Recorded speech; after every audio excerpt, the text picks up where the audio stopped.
Vice! You dumbass! Start making sense, you rotten book, or you're gonna be sorry! Maybe I'll rip your pages out one by one, or maybe I'll put you in the goddamn furnace! How can someone with such a big smart brain get hypnotized like a little bitch, huh? Oh, Shadow Lord, I love you, Shadow Lord! Come over here and give Vice a big sloppy kiss, Shadow Lord! Now pull your head out of your goddamn ass and start fucking helping us!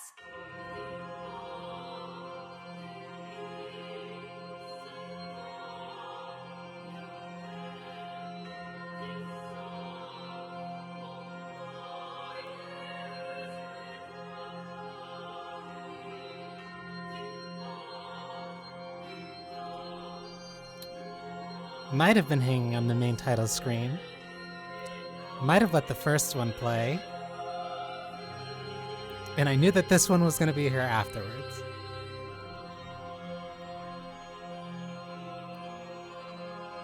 I'll just let this one rock.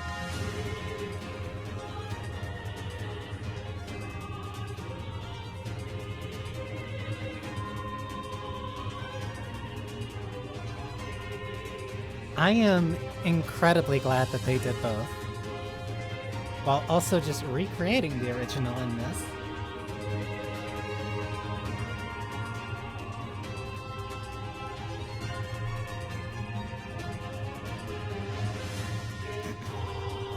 I still slightly prefer her original performance, but I've grown to like this one as well.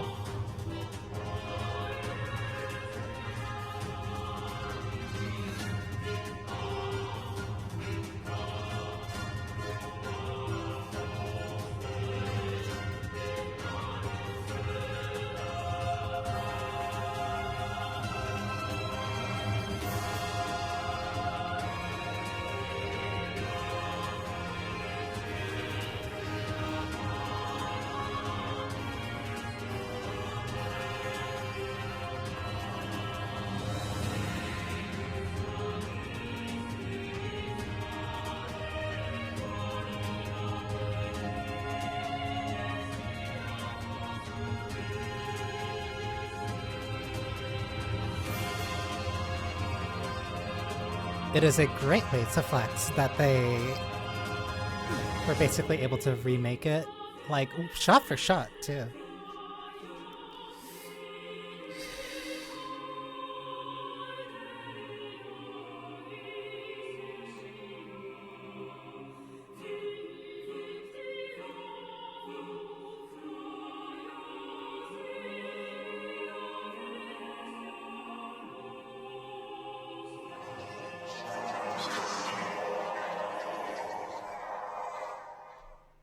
Anyway, now I get to start my favorite part of the game.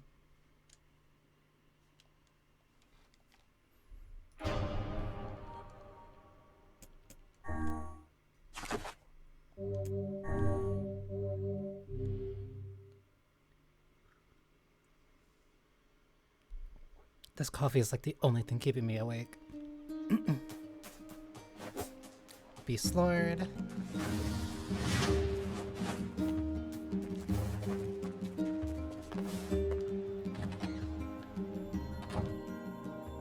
Hopefully they retain their stuff better.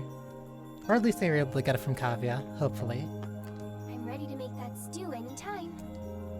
Oh, right, I needed the materials for that. Don't think I'm gonna do that one, though.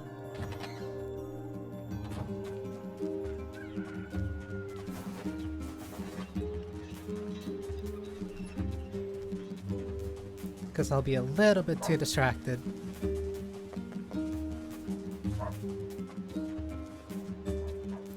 Oh, and I'm heading to the Eyrie anyway. Hey, do you have time to take this parcel to the Eyrie? A friend of mine helped me out, and I want to give him something special. Sure thing. Oh, and this is really fragile, so you need to be careful, okay? Don't go rolling around or getting knocked over or anything like that. You'll need to take it to the chief's house in the Eyrie. It's the house at the highest point in the village.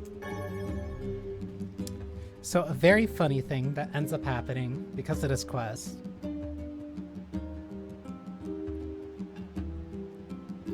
He says, be very careful with it. So it's like, okay, I'll get there fast. You dash roll. Typically, whenever you want to start running, you would roll, and then you immediately start going into your sprint. So people would pick this up. It says, hey, don't go rolling around getting hit and stuff like that. Okay, immediately roll, immediately break it, and immediately have to talk to him again.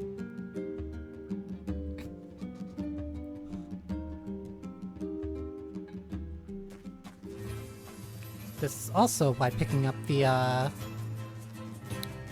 Toy Logic is Excavia staff. That would make sense. This is also why picking up the boar is incredibly helpful, because now I can just run right through. And I think as long as I don't hit anything, I'm fine. Hit anything as in to the point where like I fall off, dismount.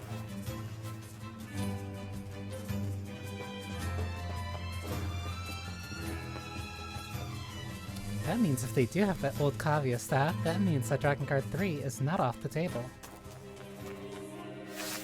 Shades! I just realized I still have the parcel. We thought you could use a hand. Yes, and I do believe a heartfelt thank you is in order, Yeah, that's not happening.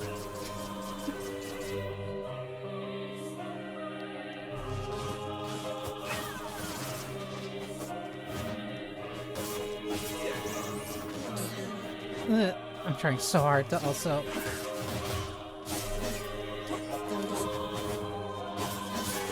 There it is. Oh, crap! That did not sound good. I think we broke something. Well, there is little point in finishing the delivery now. Best go back and apologize. Yeah, I guess. What could have caused these shades to appear in such force? I don't know, but they're all over the village too. Then we need to go help. We might be able to find a sealed verse while we're at it.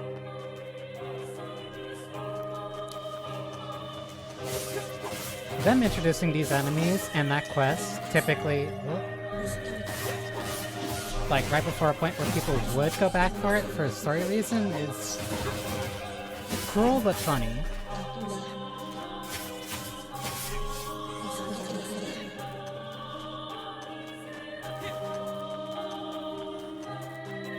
Drakengard 1 can stay in the past. This is... Oh, that's right. This is hardly the time to be writing letters. Because the game contextualizes you saving as you writing letters to Yona, hey, you're kind of in the middle of something important right now. You probably shouldn't be writing a letter.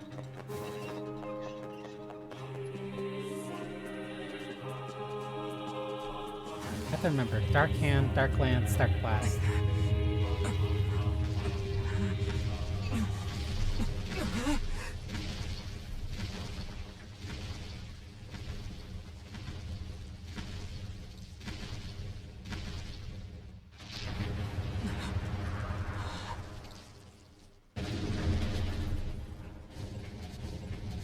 Fuck.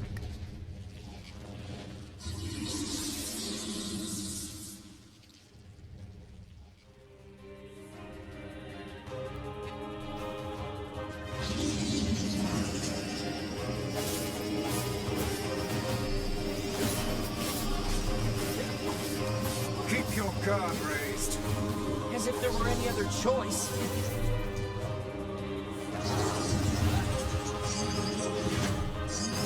Rot in hell, you fucking asshole! Did you just say what I think you said? This part's also really funny with Papa Nier because it makes him... Goddamn eyes, piss in the sockets! Oh, sweet Lord. I have never heard such a thing. Kaine struggles. You must hurry. This part's really funny with Papa Nier, mostly because it makes him come off more as a prude.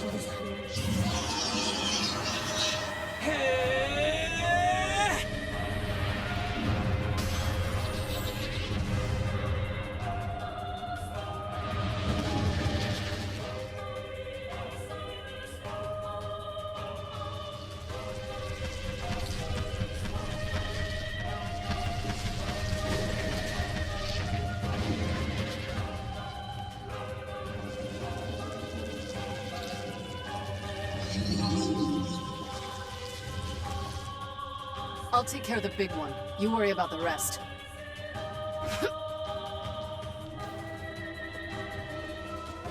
Even though technically I can just run right through. Well, if I can get past the giant orbs, but that's fine. Sorry. Skullcracker. Get out, half-breed.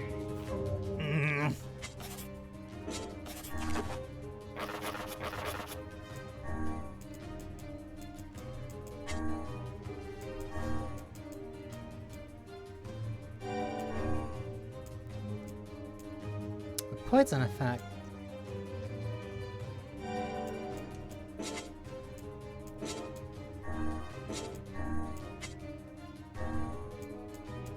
Wait, was that recovery on...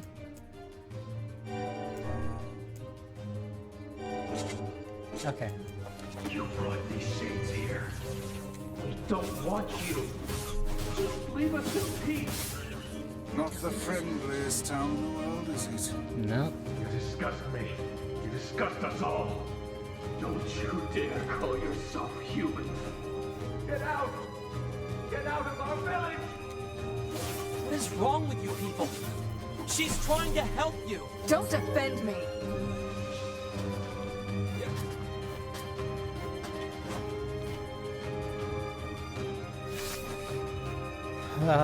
I'll save what I'm going to say at Route B.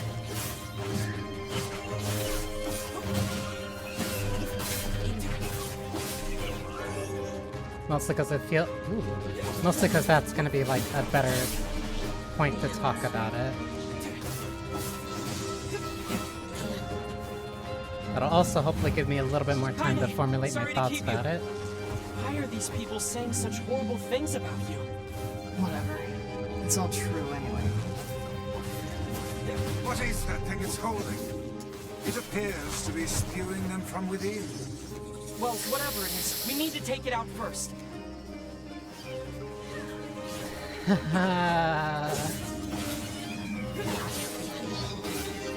Hey, the sound they're making sounds like baby cries, huh?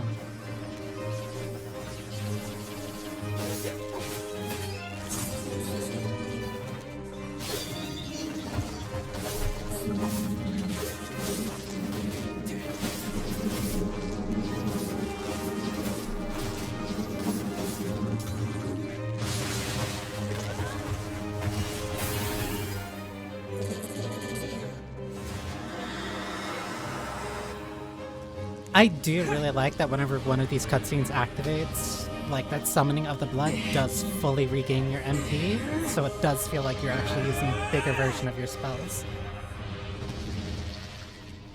Like it actually feels like you're collecting magic to pull off something large. Damn it! Quit running already! Kaine, I'll drive him to you. Get up there and wait for him. Alright, watch yourself.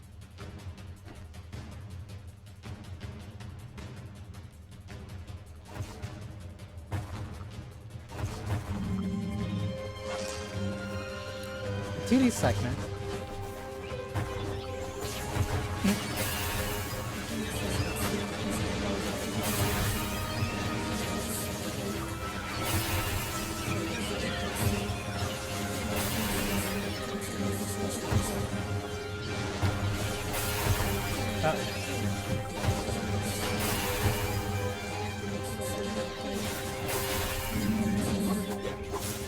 I just realized how low I am.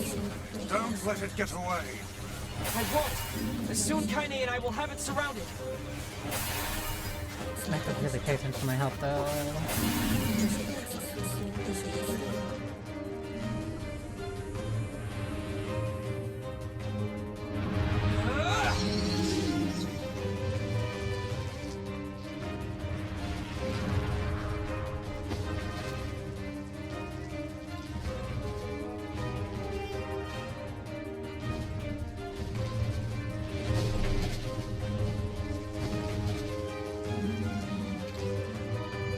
This ends now, asshole.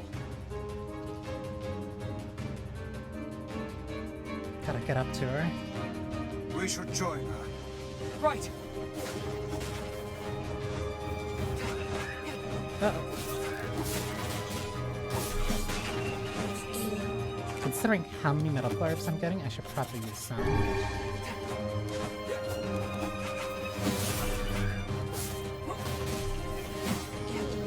Mostly just so I don't die.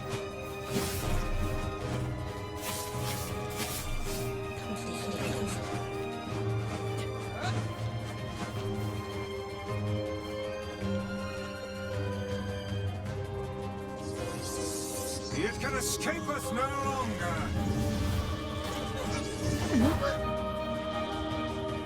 Thankfully, it just spawns me right back here. I actually forgot. I just picked up It's great to have you on our...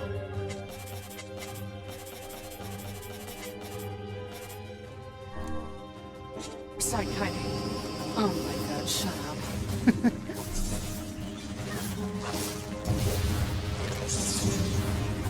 Look, just try and keep up, okay? I'm doing my best.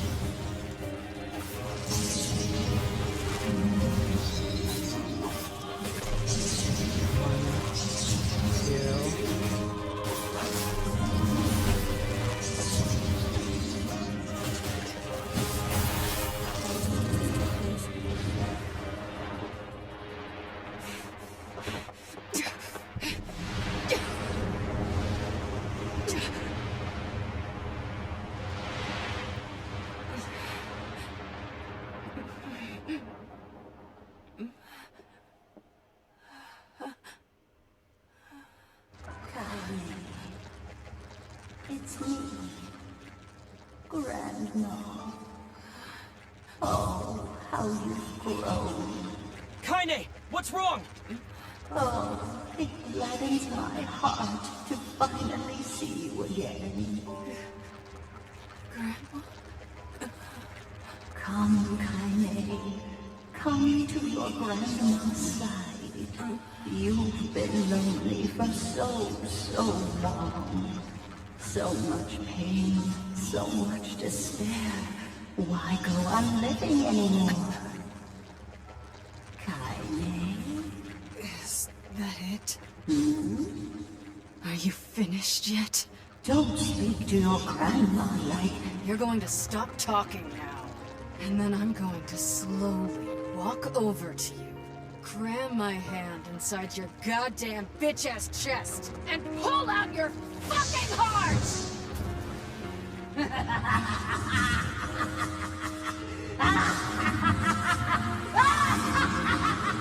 My grandmother would never say that. She'd never tell me to give up on life. Never!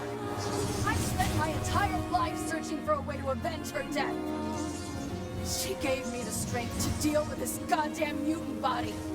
Do you know how long I've been like this? How much I loathe myself?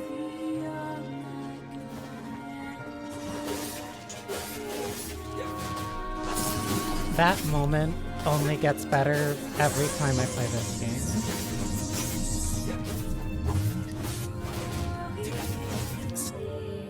I also don't need to point it out, but the backing track that is playing right now is Grandma.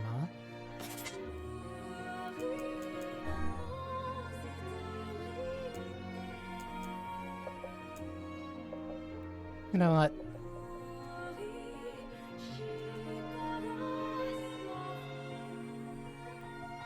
This is...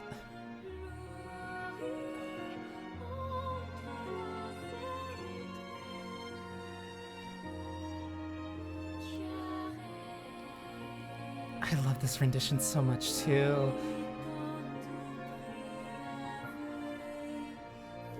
Between Grandma, Kaine, Song of the Ancients, and Ashes of New Dreams, like those are easily my favorite tracks in this game. Like this is why I can't imagine playing this game with the Nier Automata soundtrack.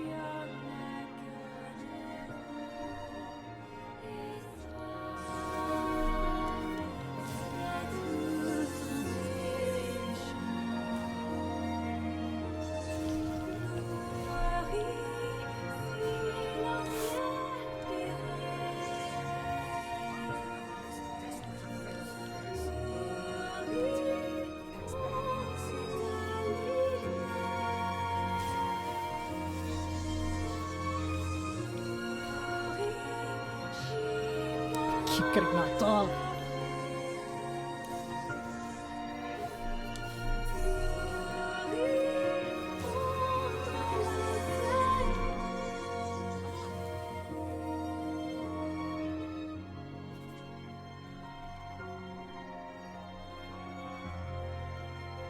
Easily my favorite track in the game. I do want to adjust this slightly so it's not as loud for whatever reason.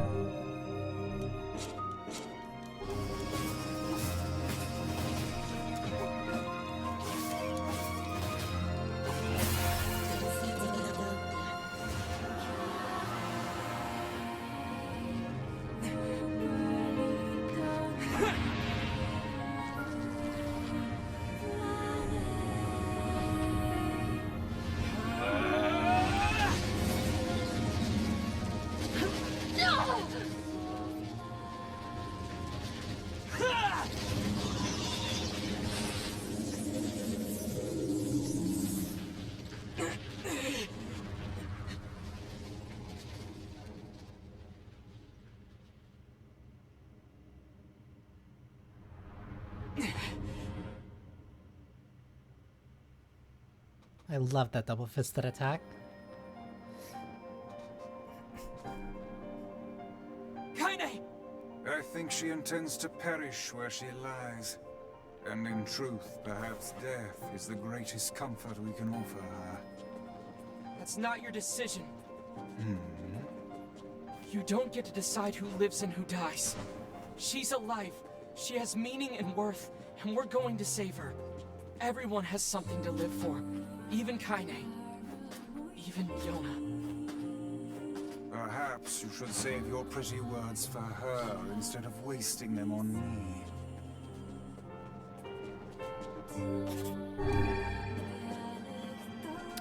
Remember that mission statement.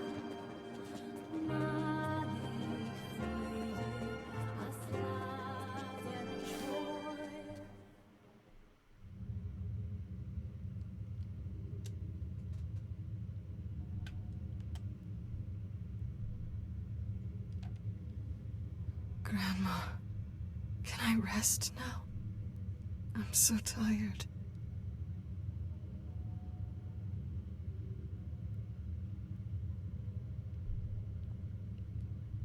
Kaine, over here! Don't give up! You're stronger than that! Don't you dare give up now! This woman is more trouble than she's worth. That's it. Come on! You're going to live, Kaine! Live. What for? What?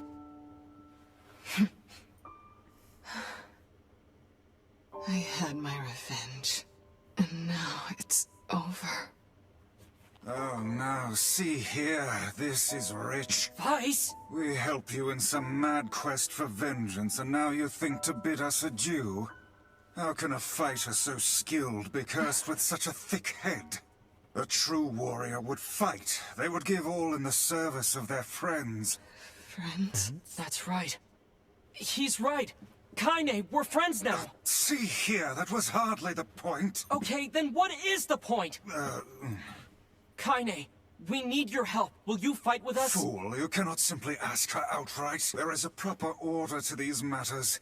One must ease into the topic with carefully considered words before commencing negotiations. Book! How dare you! I am Grimoire Vice, wielder of arcane... Vice, then. Do not abbreviate my name. You're an ass. But you're right. I can't just live for revenge. You mean... you're coming with us?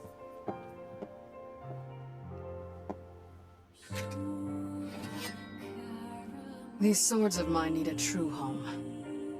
But you'll do for now.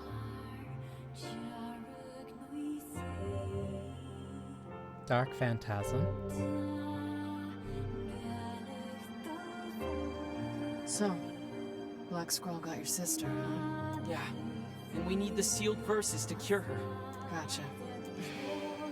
What is it? Well, I'm not sure if this will help, but I know a guy who has the same disease. He's a king, actually, and his kingdom has been trying to find a cure for a while. It's possible they may have something. You think they may have discovered a cure? I said it's possible. I didn't say it happened. Anyway, the place is called Facade. It's deep within the desert. We should go check it out. If nothing else, we might be able to find some clues there. Indeed. And if this proves successful, it would certainly make our task a good deal easier. My favorite party member in literally anything.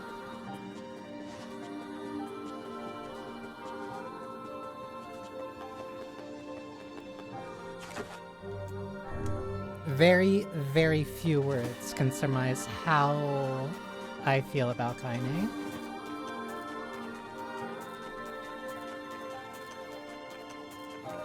And like... yeah, Facade is mentioned before Emil.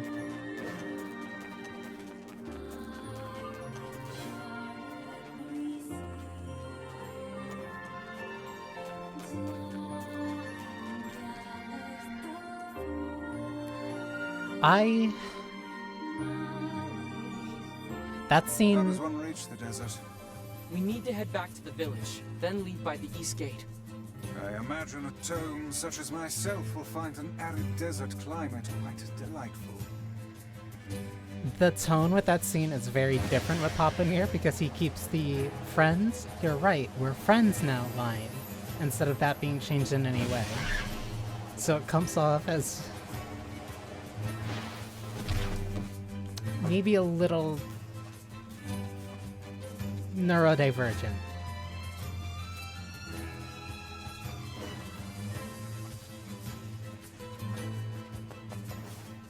Hey, What's up? I'll wait outside. What? Why? It's way safer inside the village. It's fine. I like being alone. If you head out from another exit, I'll just meet you there. You sure? I know Yona would be really excited to meet you. Don't force the issue now. Her mind is clearly made up. Not everyone loves the company of others as much as you. Alright, I won't push it. See you in a bit. She's not really the social type.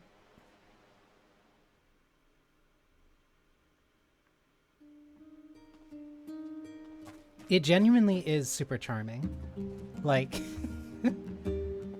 like you can look through the gate and see that that doesn't... It looks a little scuffed.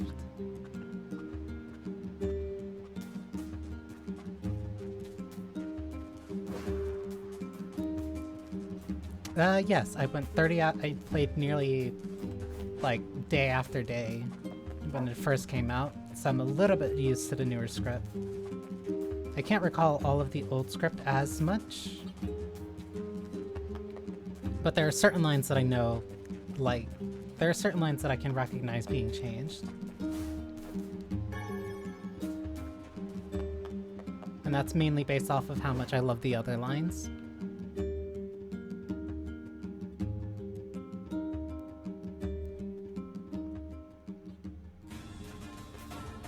But what I was saying before, wait, I gotta change my...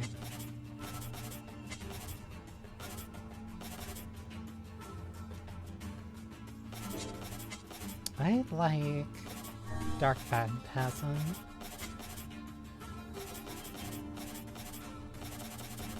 I gotta keep Evade because of something that's coming up.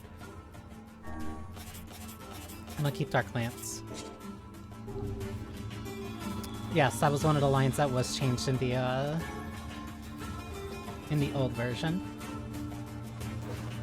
In the Papa Nier version that the NA got.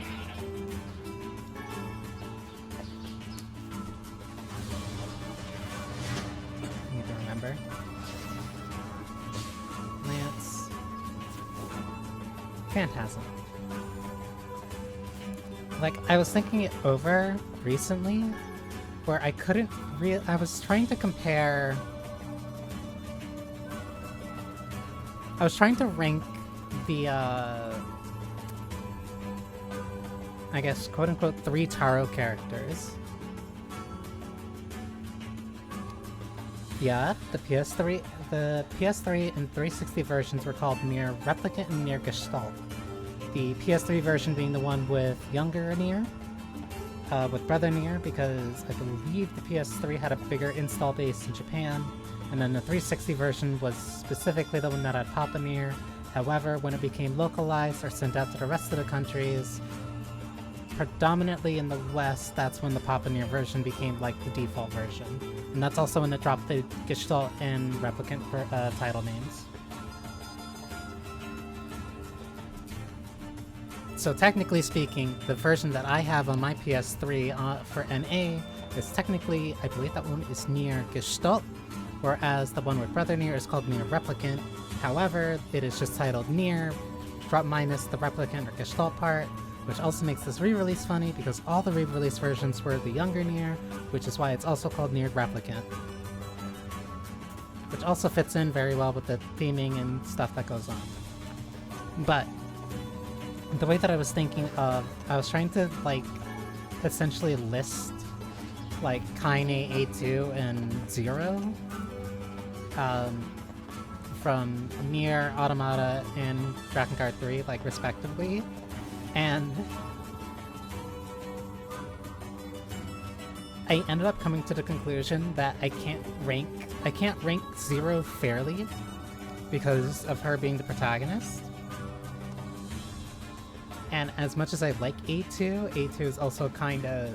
So, what's Facade like? Quote-unquote the least deep. Strange. Let's just leave it at that. Stranger than a boorish young woman who battles monsters in her undergarments. Let's go. So I basically came to the conclusion, well, be mostly because there's a lot of supplemental material that I also really like that involves Zero. So for the most part, I kind of leave it as, in terms of my favorite protagonist, from Taro, it's Zero. But in terms of favorite party member, then it's, then it's Kaine.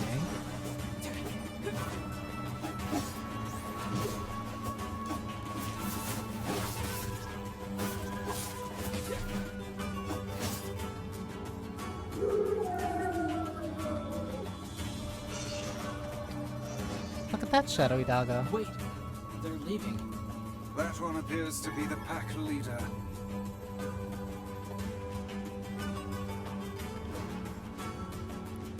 I also remember very little What is about these this? things. A fountain?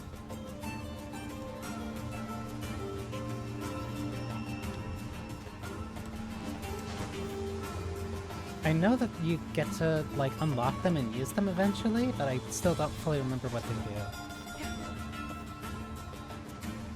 What manner of place is this? I think it's a graveyard. The headstones seem to be lacking names. Also, why do they shine as if they were carved from the rock just yesterday? I don't think I've ever heard that line. Mostly because I never really went over here.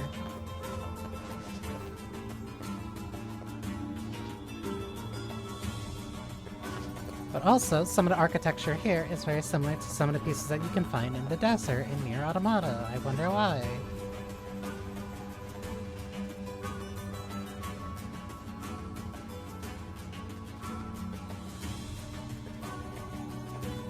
A lot of the different parts from the first Nier, like, and I don't want to say like they fade together,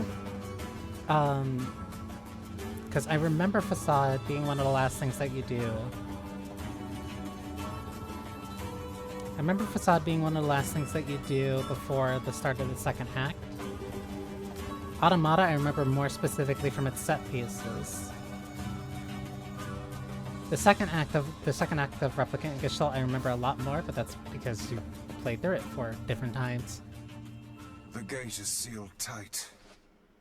Well, great. Guess we're not getting in. Where is she going? 오! 아니 카이네 같아! 킷! 와이라! 옮긴다!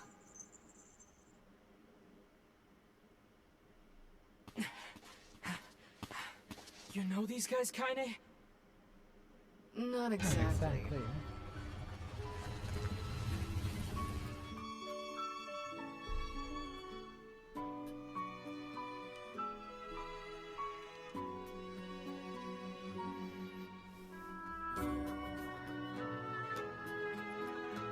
Gods bound by rules.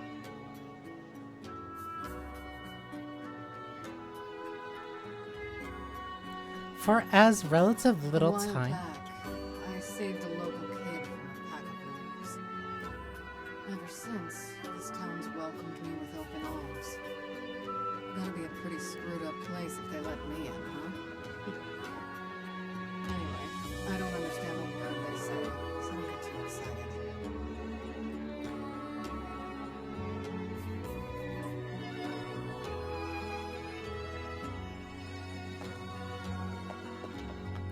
The king lives in the big building. Figure out the rest for yourself. What about you? I'll stay here. I hate crap like this. I don't know whether to thank you or wish you ill. So, contrast. Kaine didn't want to go into your village. She said that she doesn't really like crowds. However, this village really welcomes her incredibly well, but she doesn't like being around here too I suppose a quick much. stroll about town is in order. The language they use here is pretty crazy. So, good luck with that. She also understands more of this village. Whereas she was kind of outcasted from the area, doesn't really like going to your village, yet is welcome with open arms and warm hugs here, essentially.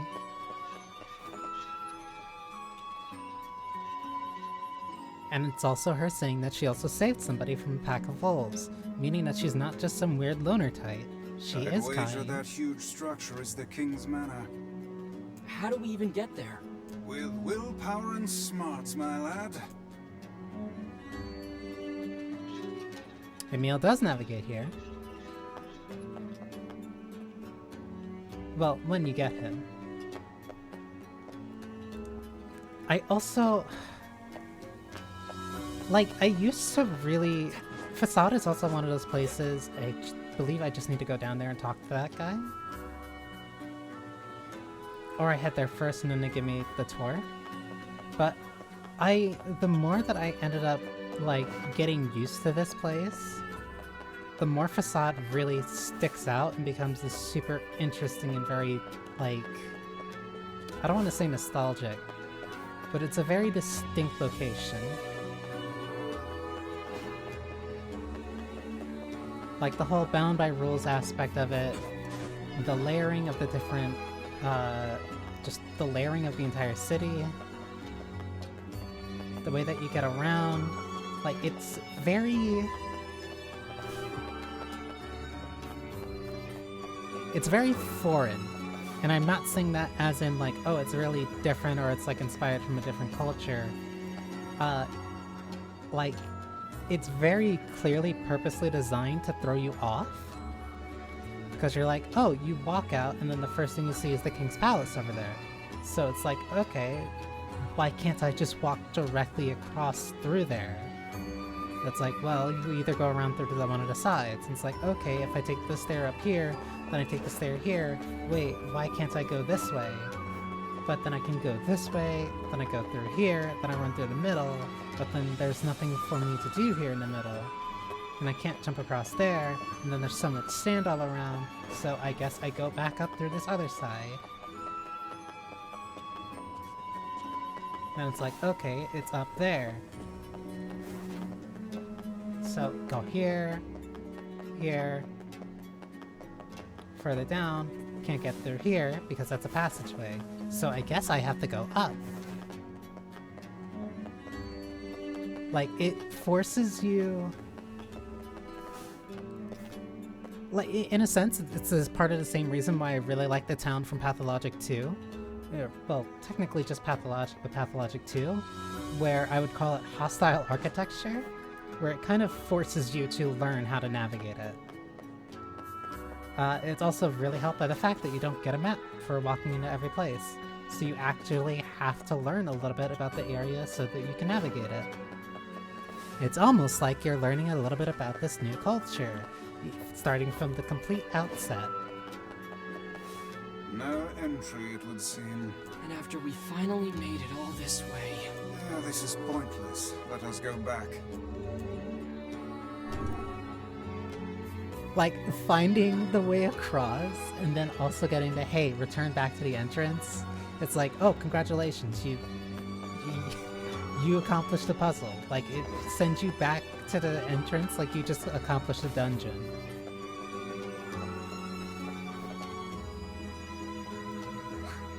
It's aww.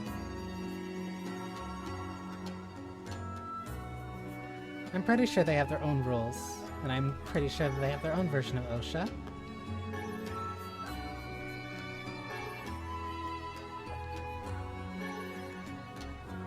I believe there's a dialogue line if you just walk away, but I refuse. I refuse. I think Weiss yells at you.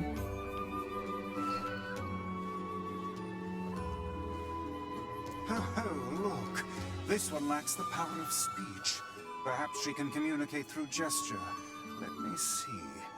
Thank you. And wow, look at that. The only person that you can communicate with is somebody who actually speaks in sign language. You're welcome. I am Fira.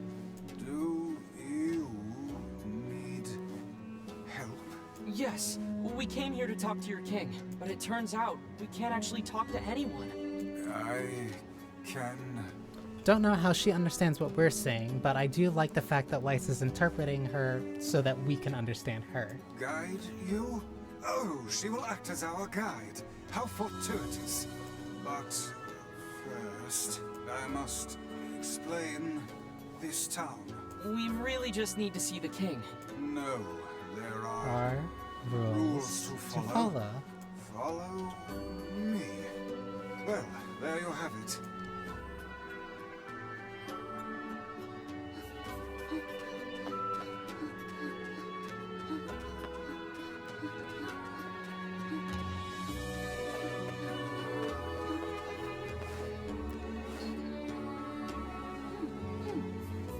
Very expressive despite wearing a mask over her head. This is an item shop. All shops and houses in this city must abide by the following rule. Rule 106. Do not live on level ground. Rule 106? We have many rules. Is Rule 106 the reason for your labyrinthine system of staircases? Yes, that is a rule. Well, I suppose eccentric people deserve an eccentric town.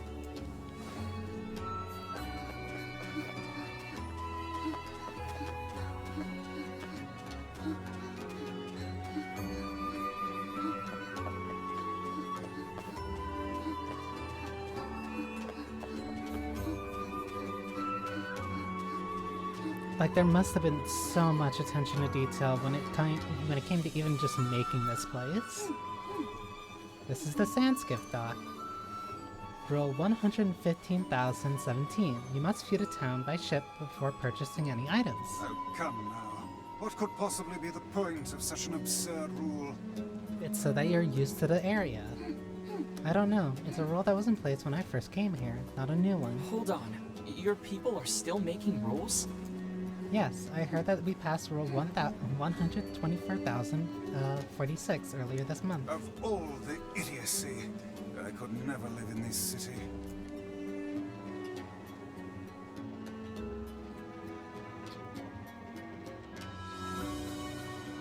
And so now you just sit here and chill. You must abide by their rules.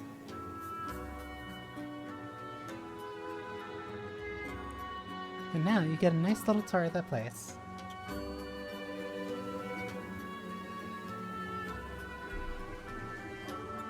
Effectively, this is like being told that you have to get on, like, this is effectively being told that, like, hey, in order to buy anything in this town, you have to ride the city bus for, like, an hour.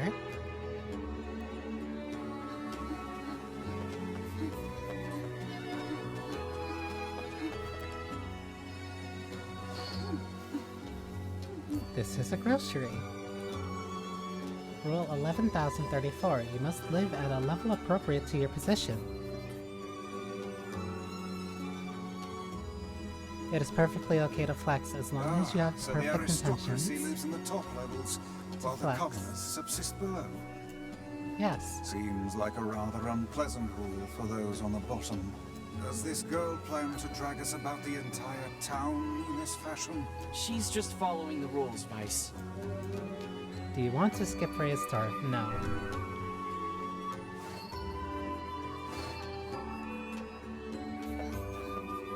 So those at a higher position of the society live on the upper floors, and then people in the lower positions live lower.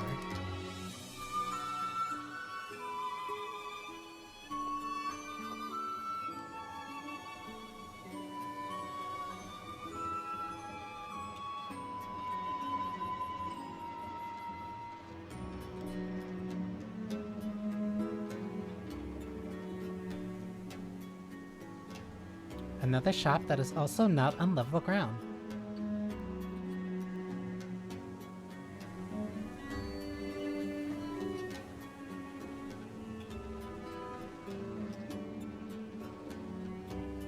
Bloom. Another shop that is also not on level ground.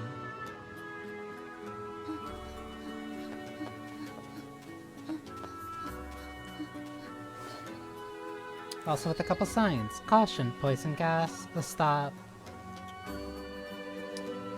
No enter sign, no parking.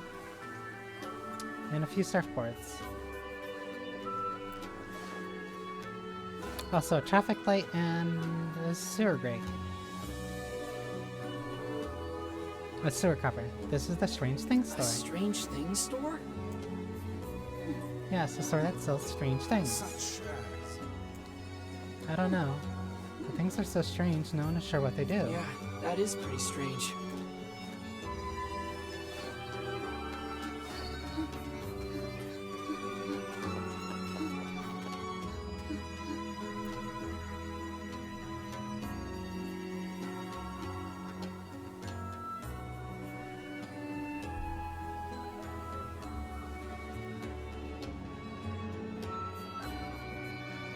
So technically speaking, all of those shops are like at the same average spot.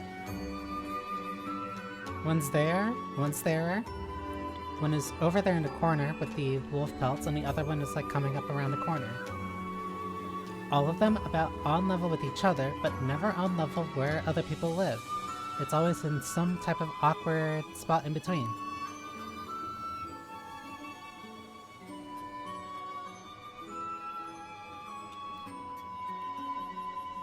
It also means that all the merchants are pretty high up on the society chain, because they're not exactly at the top level, but they're also not far down below either. They're just like a few steps below from where the king resides. It would seem we are impeding. I didn't mean to step in front of her. This is a store that sells raw materials. We use those materials to make masks. Rule 12, do not neglect your mask. If you want to live here, you must have a mask on at all times. Yes, I was beginning to suspect that. It would seem... I wasn't even that close.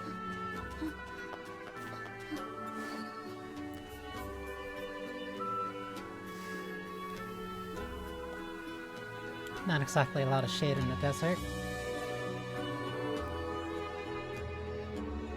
Plus, they're also pretty advanced if they have a bunch of, like, active, like, mechanisms and stuff to move the sand around. Because, like, they clearly built this in a way that they can utilize for their own transport while also clearing out, different locations to facilitate the rules. Like, in comparison to Seafront, they use and navigate through sand just like water.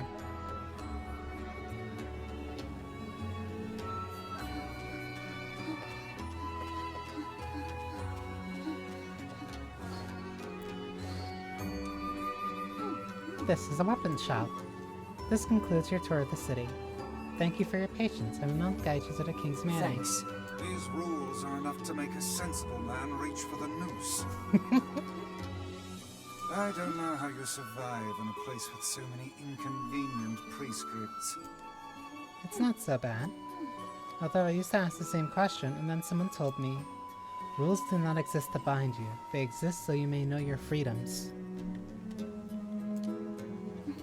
When I look at it like that, they don't bother me. You're a good citizen, Fira.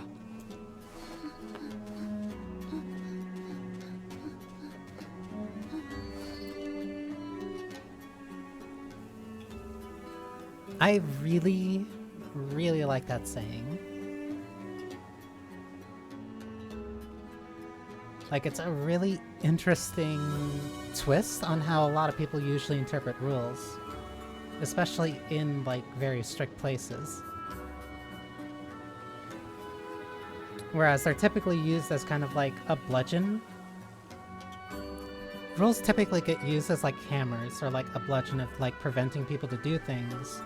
But tweaking the perspective of them and the intent of them, it is a lot easier to just tell people what they're not allowed to do than it is to say what they are allowed to do. Because if you tell them what they are allowed to do, but not really just tell them what they're not allowed to do, then that creates a lot of gray zones. Because you get people that say, well, I can do this, so that means I must be able to do this, right? And the answer is no. I'm like, why can't I do that when you're telling me that I can do this? And it's because you can't do that. But if I can't do that, but I can do this, at what point does that become this? This is the King's Manor. However, we have no king now. You have no king? Our king was stricken with a foul black illness and so passed away. His son, the prince, now rules this land. The Black Scroll. This is the prince's royal advisor. He would know far more about these things than I. Thank you. All of this touring has been helpful for understanding your language. I believe I will be able to speak with this advisor myself.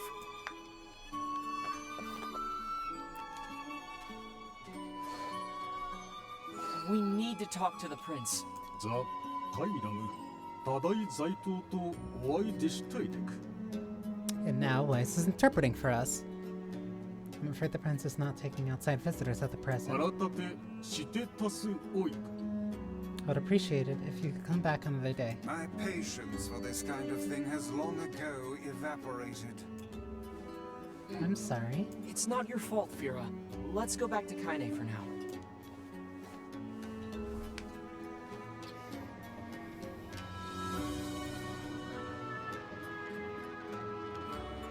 I remember this also used to be a spot where a lot of people got really kind of fed up with the game. Because I don't believe you were able to skip it your first time through. Or at the very least, I don't remember being able to skip it on the PS3 version. Which meant that every time you got here, you kind of have to just kind of sit here and ride. Admittedly, it is a really nice cooldown period. But it kind of forces you to cool down without really the ability to go straight to the next part.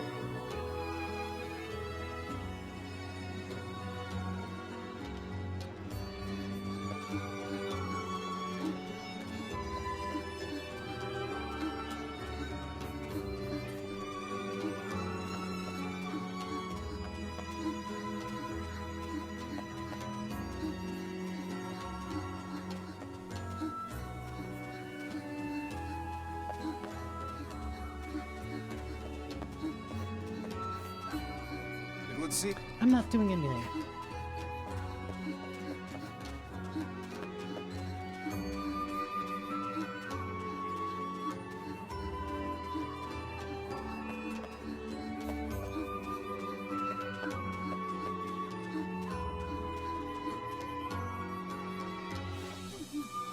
Oh my gosh. I keep forgetting, I keep forgetting, I keep forgetting.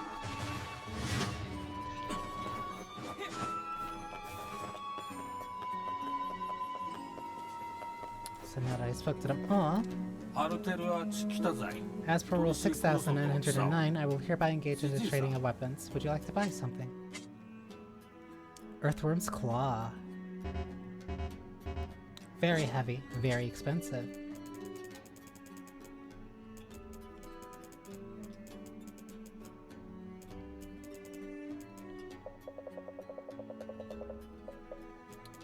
I I will not have enough to buy that for a while. I'll try again after I come back here.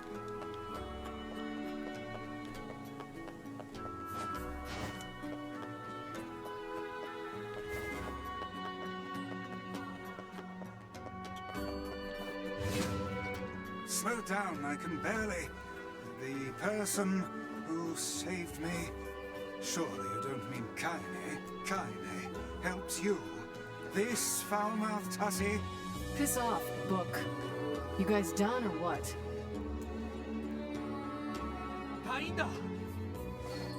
Did you hear the news? The prince is missing.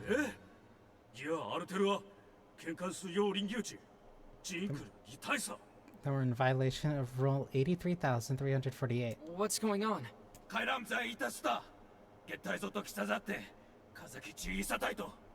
The prince is gone, and according to Rule 83,348, we have to start looking for him right away.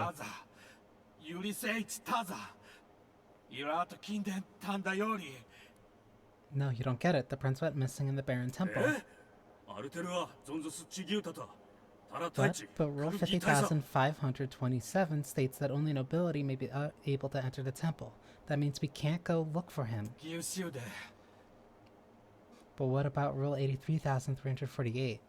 And so now the rules are in conflict because the prince is now missing. However, he is missing in a location where they are not allowed to enter.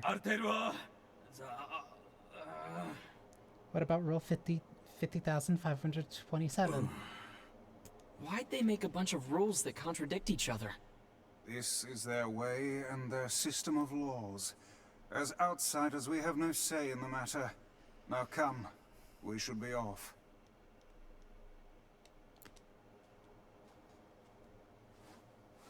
I'm going to save the prince. No, you can't. Have you forgotten Rule 50,527? Screw the rules.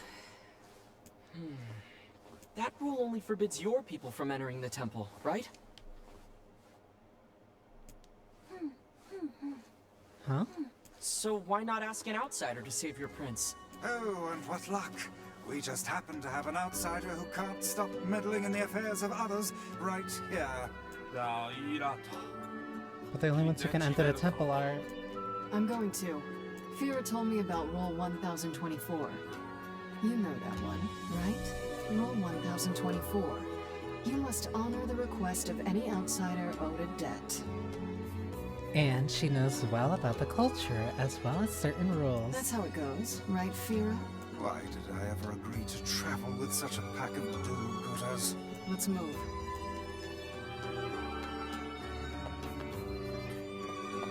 Using her own knowledge of their own culture against them to help somebody else in need.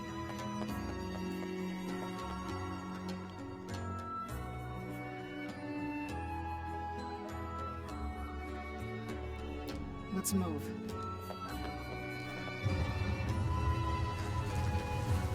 Love that JPEG.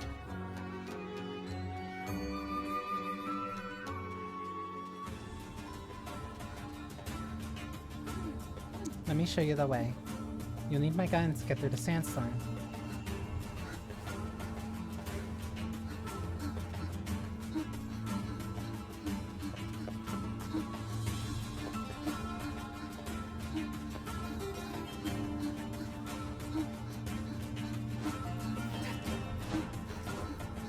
I believe there's only a certain... No, I don't remember wolves spawning for this, actually.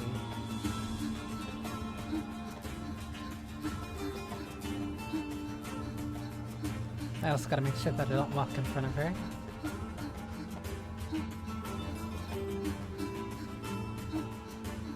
For as little that there is in the desert, I do like... I like that it's enough to still sell the fact that you don't really... Like, it feels like you're just... I'm trying to word this right. It sells its sense of scale incredibly well, despite how small the actual play space is. Because, like, oh, the entrance is right over there. And then facade is actually just right over there. But it's hard to see where Facade is based off of the distance, and on top of the fact that, oh, there's another path there. There's a huge sprawling desert over there. And it's also hard to see it hidden behind that rock over there. It gives a nice illusion of the desert being bigger than it actually is.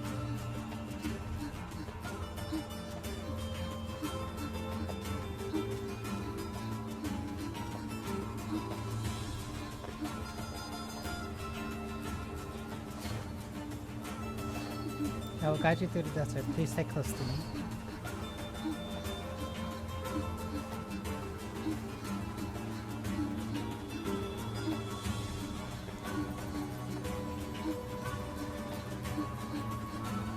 And then this fog gets incredibly thick.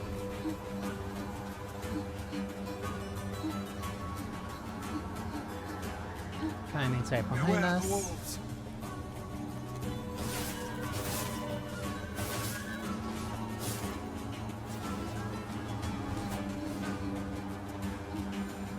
This sand is too much.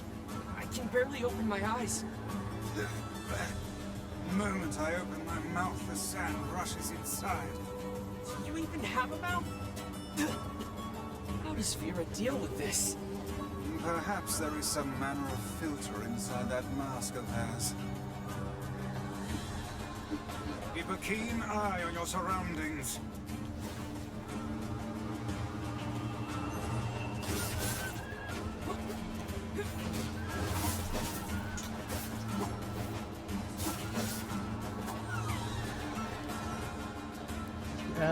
Kaine, please. There we go. Vera sure is brave, isn't she? For such a minuscule body, she seems to possess almost boundless stores of energy. She might be a little hyper. Or at the very least, enthusiastic.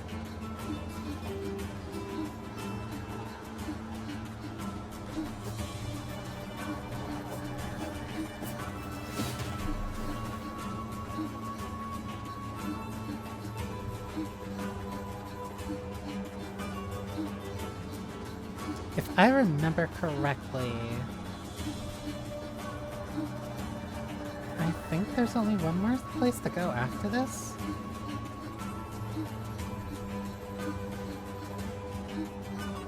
I know Emil's section is coming up, and I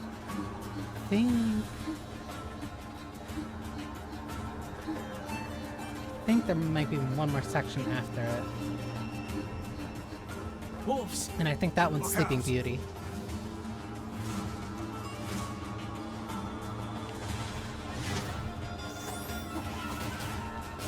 Sorry to that one wolf, I guess.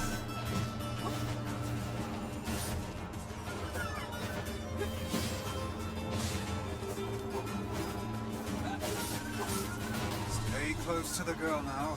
Yeah, you can't get too far from Vera, or you really will not be able to see anything. Extreme patriotism. Look how she gives all for the sake of her prince. Purely patriotism, surely not because she cares about him in any other way.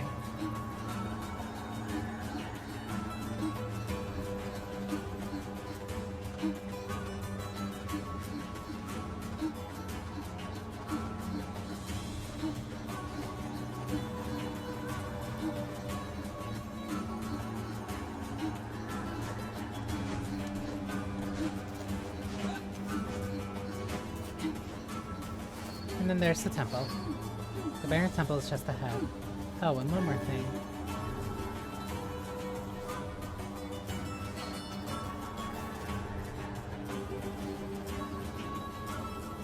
This is as far as I can go. Thanks for your help.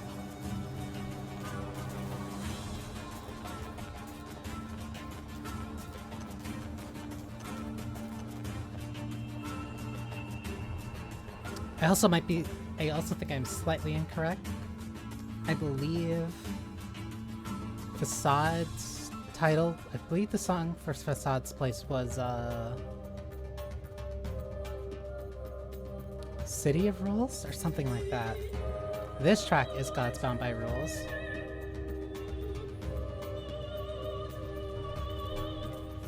Also, one of the most interesting places in the entire game.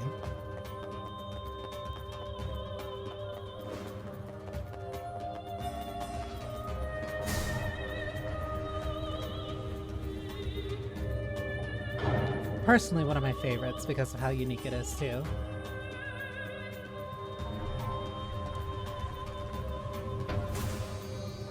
Getting here takes like a little bit, but it is still... Following actions are prohibited in this room. Leaping rabbit. Supposed to mean? This is stupid. Why don't I just jump over? The following actions are prohibited in this room. Leaping rabbit. Sorry, what now? Guess we have to play by the rules. So, I cannot jump. And I also cannot get hit by these orbs, or else it is also a failure. However, pushing this block takes incredibly long. So, I have an option. I can either block it, or simply break it.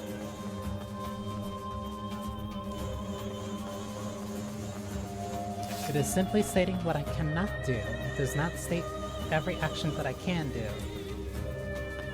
Even if it does come back after a little bit of time, I still get the choice.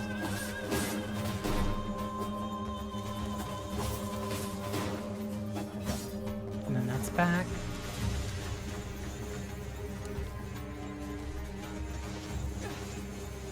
The rules do not exist to bind you.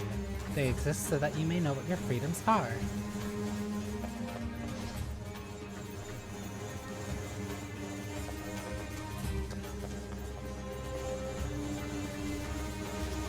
I guess Kaine is able to break the rules.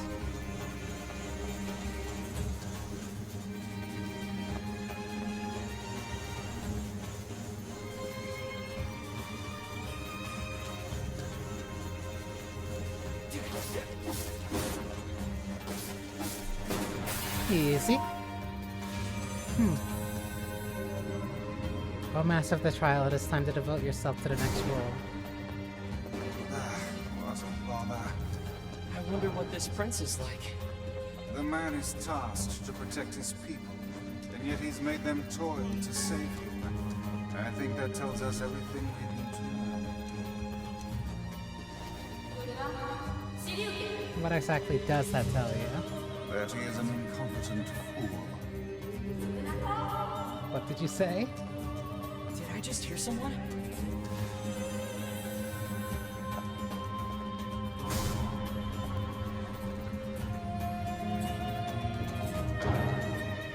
That reminds me of something else.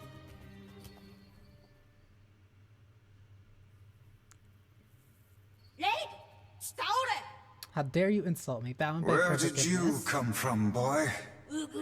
I am no boy. I'm the 9th Prince of Facade. Wait, seriously? But you're just a kid. You're one to talk. You're hardly any older than...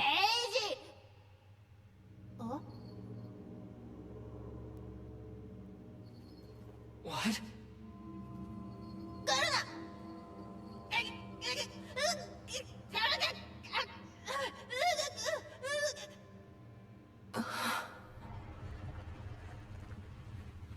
Taken away, I guess.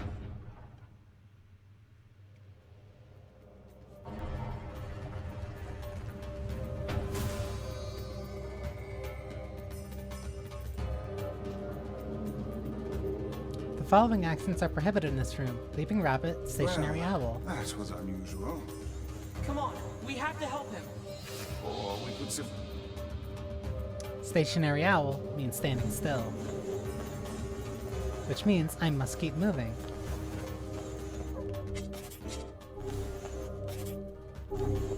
But if I'm going to keep moving,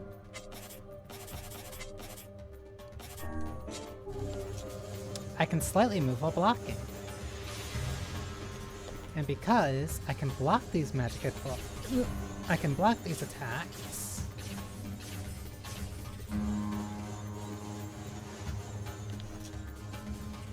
As long as I'm not hit by them like a normal attack, then I can simply block and walk through.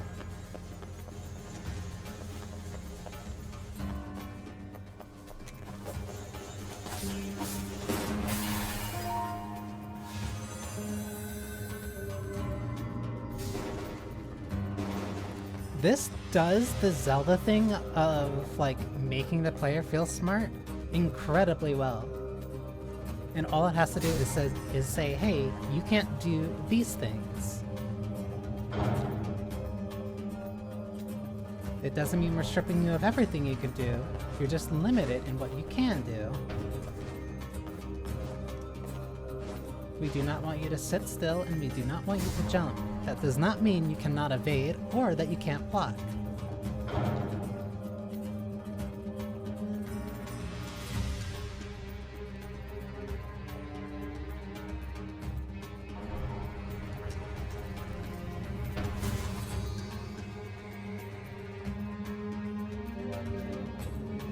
No racing wolf, no evasive mouth, no magic spewing bat.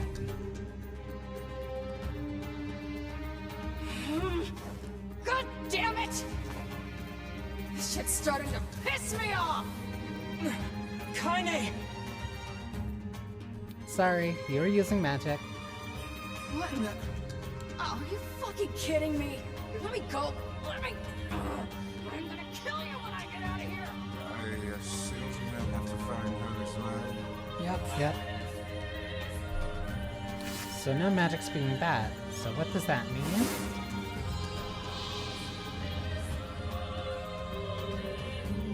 So no racing wolf means I can't run, no evasive mouse, which means I can't roll, and no magic spewing bat. Actually, I didn't think about what this one would be.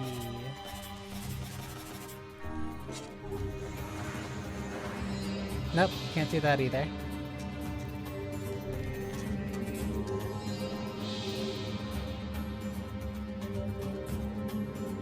Evasive mouse means any of your defensive abilities.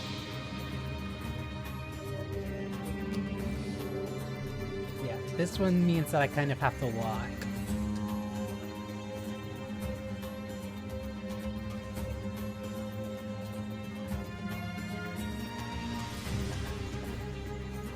But I am allowed to jump.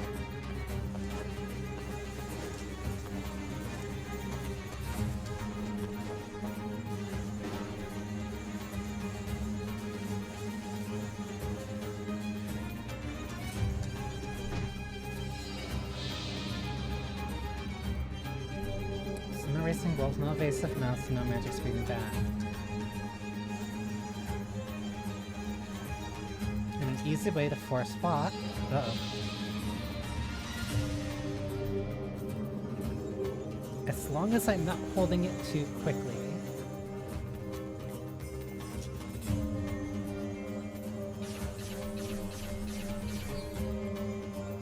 Once I can do this. Whoops.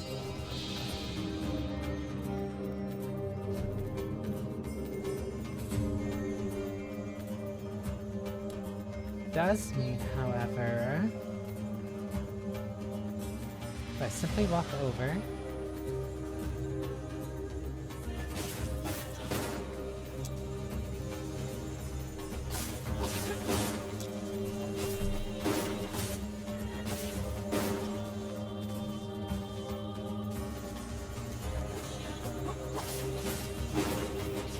whoops, okay. I pressed it a little bit too quick.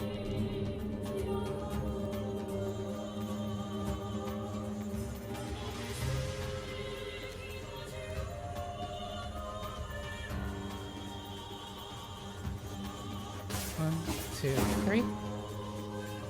As long as I block like immediately after, I should stop myself from running.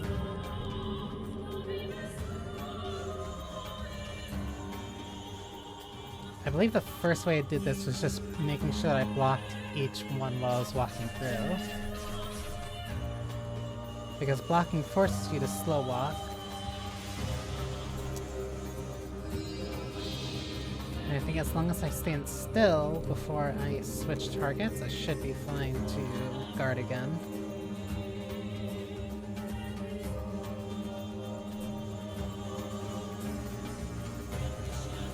Change camera. Uh-oh. You also can slightly walk in between each one, but it is very tight. You also do get slightly pushed back in the opposite direction of where you're blocking, so you kind of have to be careful. But you can use that to your own advantage. I got hit. I got greedy.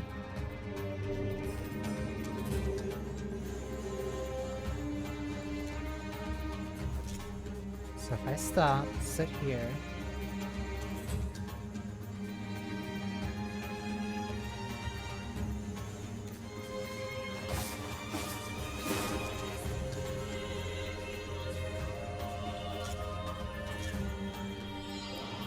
I didn't even move.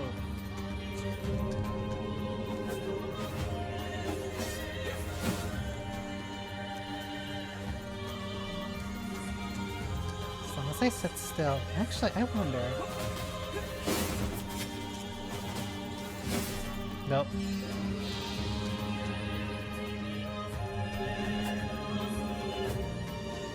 I think these are ones that I can. They are ones that I can slash through. Actually, let me try this then.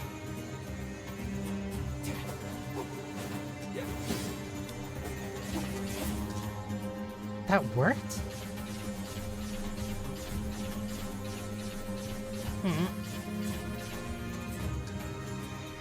So if I'm safe here...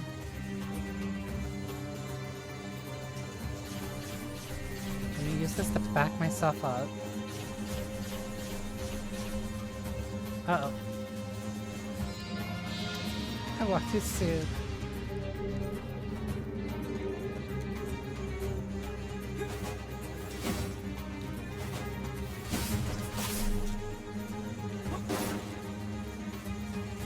This is what it's like when you violate a social violation. Please let me through.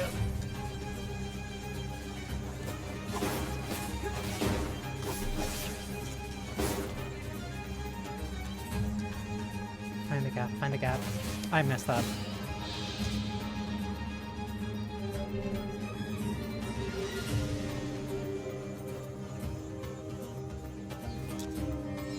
I did it again, because I'm holding the stick. I'm holding the stick hard forward whenever I'm blocking.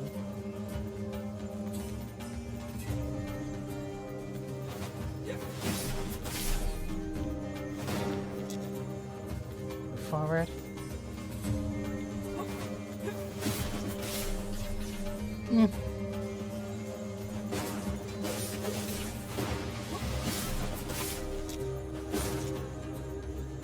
Forward.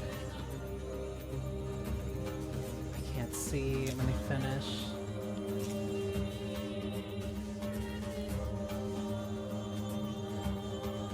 Okay, safe.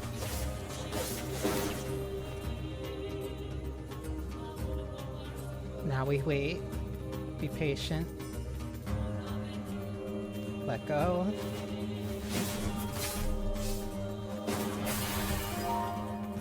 There we go.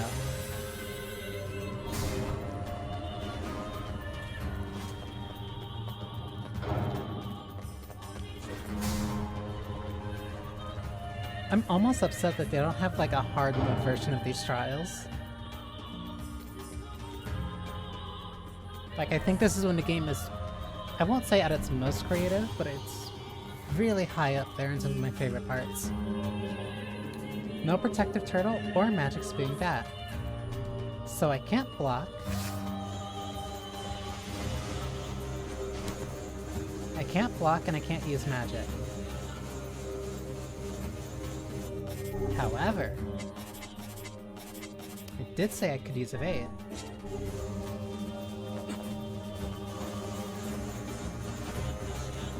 And you can just rush right through it. It gives you the blocks there because clearly like, oh hey, you can probably push the blocks. That'll make it very easy for you. Or you find the gap and then just jump through.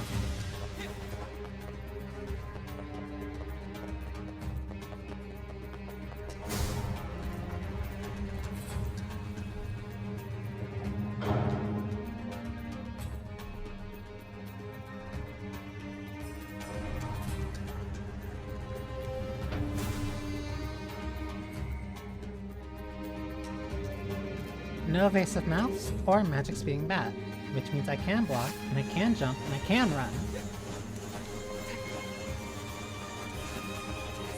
Or, you jump on top of these blocks.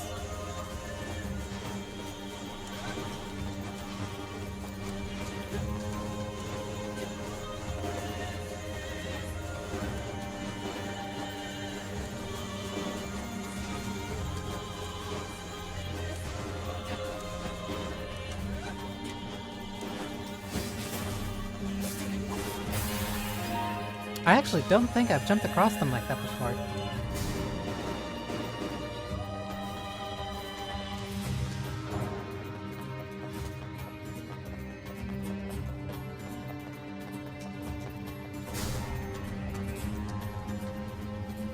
I think this one was a time trial?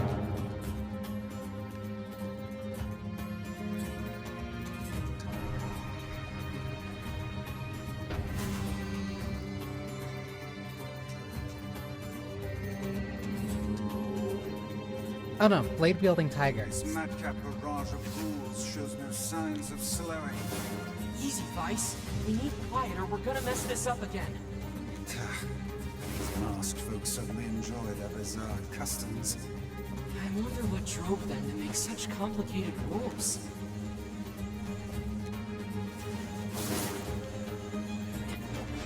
I actually don't think I ever used Phantasm for this. I think I mainly used Dark Blast.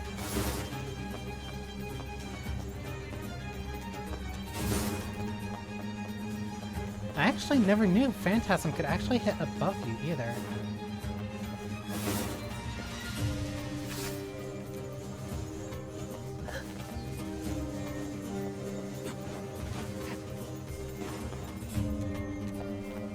Can I not target them? There we go.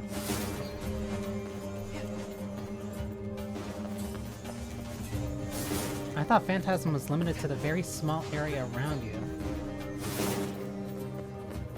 But I guess if you're not locked onto something, or if you do target something far enough away, then it acts like a projectile.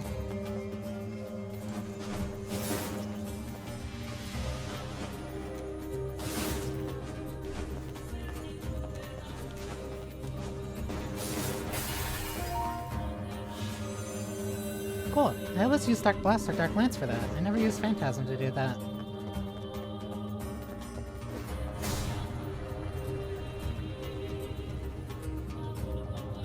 It's also a very interesting way of forcing the player to essentially learn a new way of, well, at least it forces them to kind of use their tools in different ways.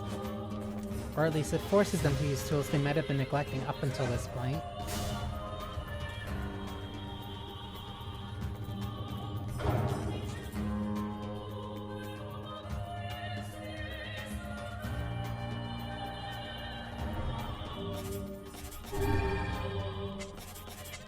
I say prior to putting Dark Blast and Dark Lance back on, because I kind of need them. But I'll put on...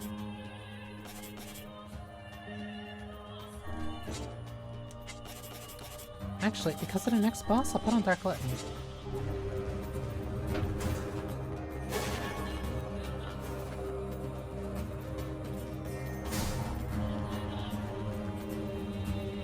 Oh, I forgot about this room.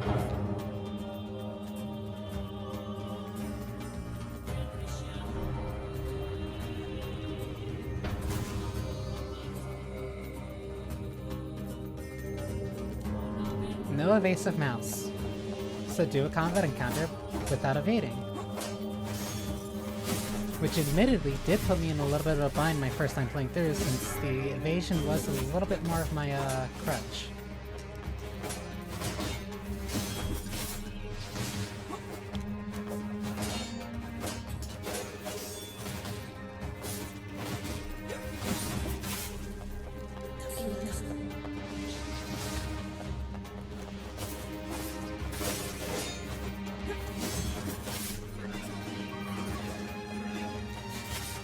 That was a little bit close.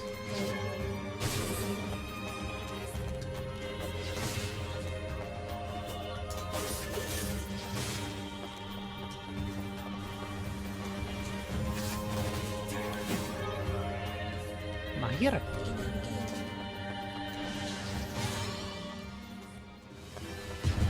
and a mini boss. Even though I do Let's go.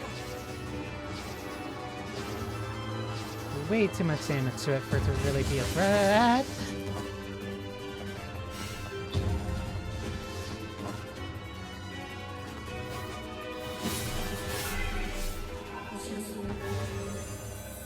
Nier.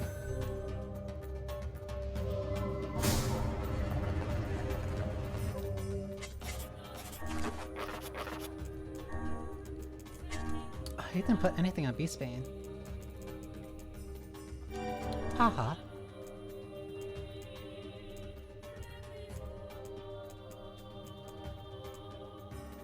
I never really used Asurir or Kornir. Or Solir. Let me see what Kornir can do.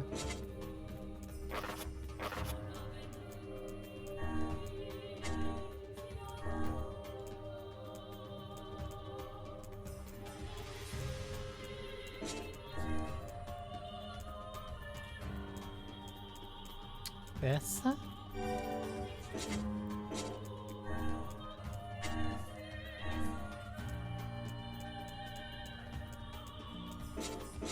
Since I'm using... Let me also put it on Dark Lance. Because I'm going to be using it for a bit, so I might as well increase the damage it deals. Ah, they're on poison.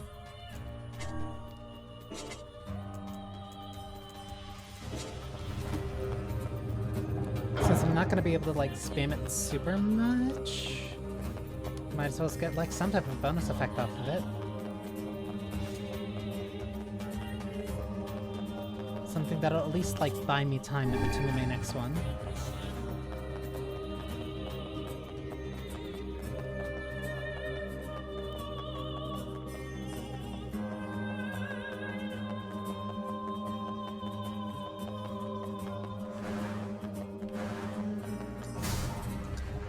It costs so much just to activate Dark Gluttony.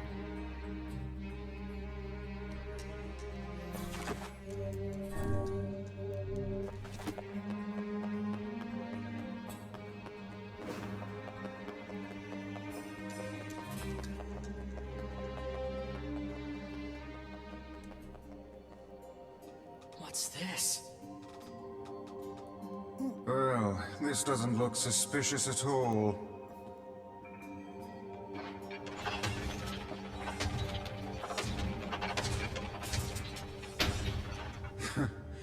I suppose that was to be expected. Hey, look!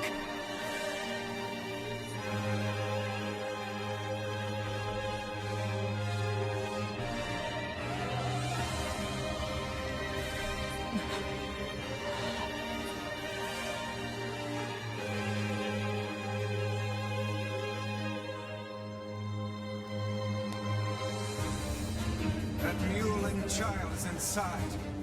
Without any rules to bind us, we are free to unleash the entirety of our powers. It's about time.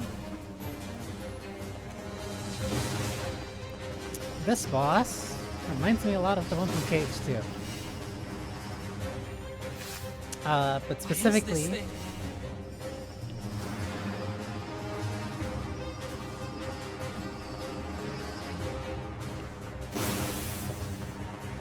Oh, right, I forgot that you can chart that up.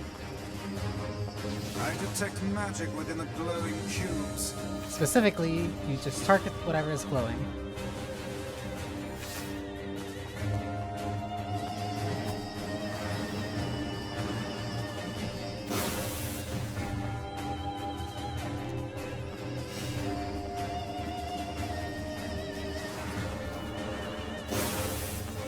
I actually never really used Dark Gluttony for this.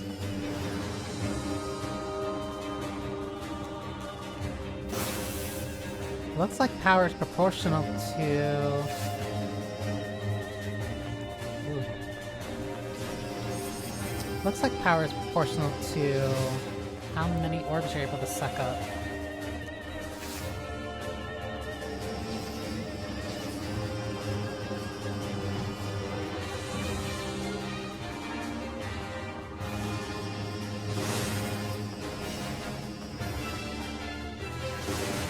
Whereas the powerful Dark Lance is more than enough to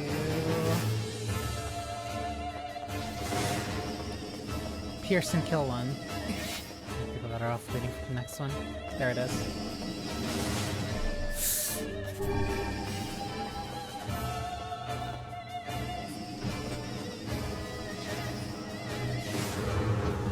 How mindless.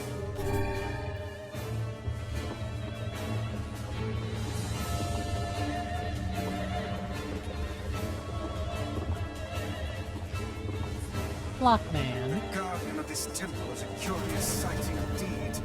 Says the talking book.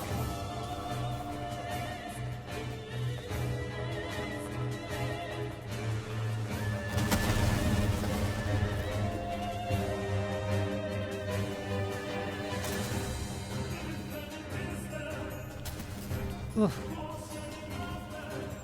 Of all the boss tracks that got a glow up because of the new soundtrack, this one probably has one of the biggest. This is a powerful foe. There you are, you bastard! Kaine! I'm gonna kill the shit out of you! Now hold still and die already!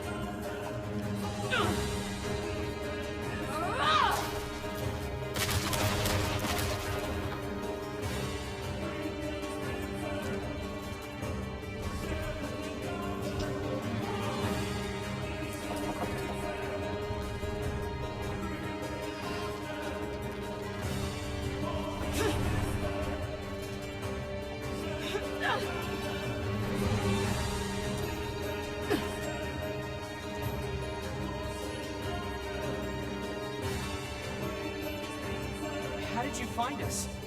Beats me. I just kicked a bunch of ass and wound up here. And without even bothering to get dressed. Fuck off, book. Kaine, the glowing cubes take priority. She actually got Screw one. your priorities! I'm gonna kill this thing my way!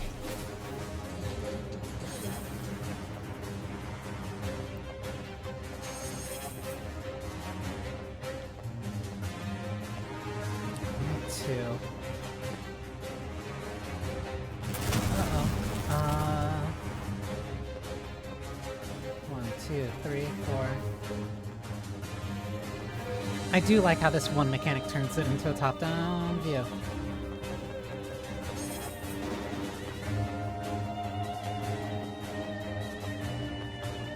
I'm actually curious.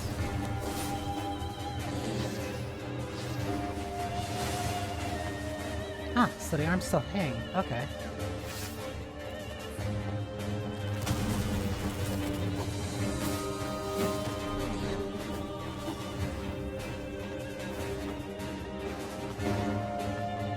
This game is gorgeous. Like, for as much as I'm a little about some of the redesigns, like the slight redesigns, everything else looks gorgeous. Like, this boss is just like a bunch of blocks. But these blocks are kind of gorgeous.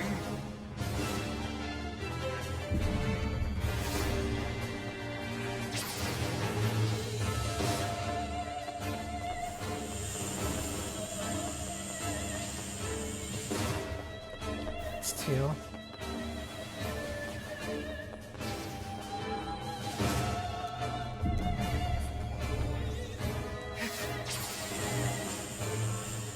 Like, ooh. Like, of all the bosses in the game, I think this one probably looks the best. Ooh. In the remake, largely because of the light coming down directly on top of it. Like, this boss was not that impressive to look at on PS3.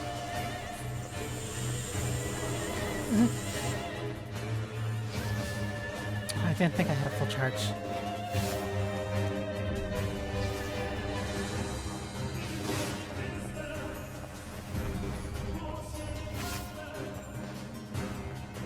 I think Kaine's attacks factored into that one.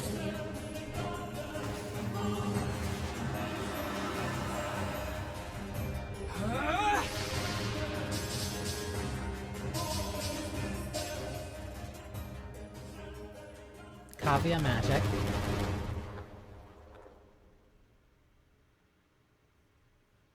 Kavya magic and Taro charm. Speaking of Taro charm,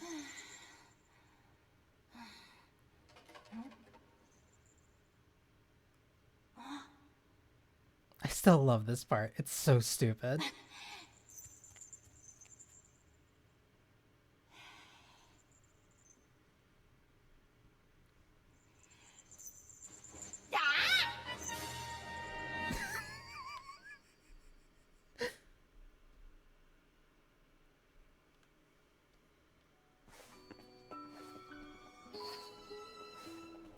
Like the most like, hey, we can get away with this, right? Yuri, Susana to Otachi. My liege, have you any idea of the trouble we've... Kaizan Seto Perua.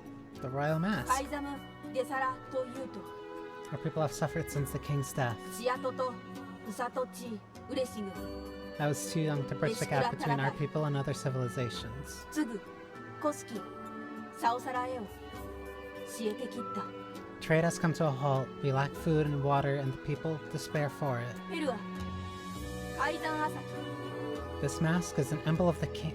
Is an emblem of the king. キカエサラトアヤーズアトル With it, I can project a strong image to other ユーリ lands, タファチヨーリウ and our people can be prosperous once more.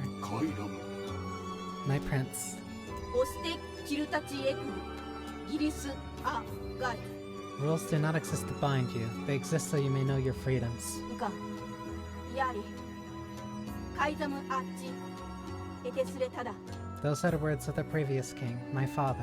それでカイザムチタレル And now that I have his mask, I believe I can ascend to the throne. Is that correct?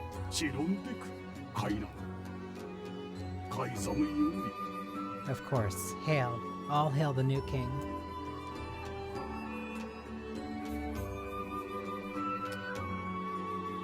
That's a pretty familiar looking mask if some people wandered the desert in Nier Automata. ウラコトサラタインタゾスローであった I apologize to you, my foreign friends, for all your hardships. ベルアとカイザムセテテツサワク I swear by my new position as the king of Facade, I shall grant whatever you desire. ゴレトルヨーリ Please, what is it I can do for you? Oh, no, that's alright.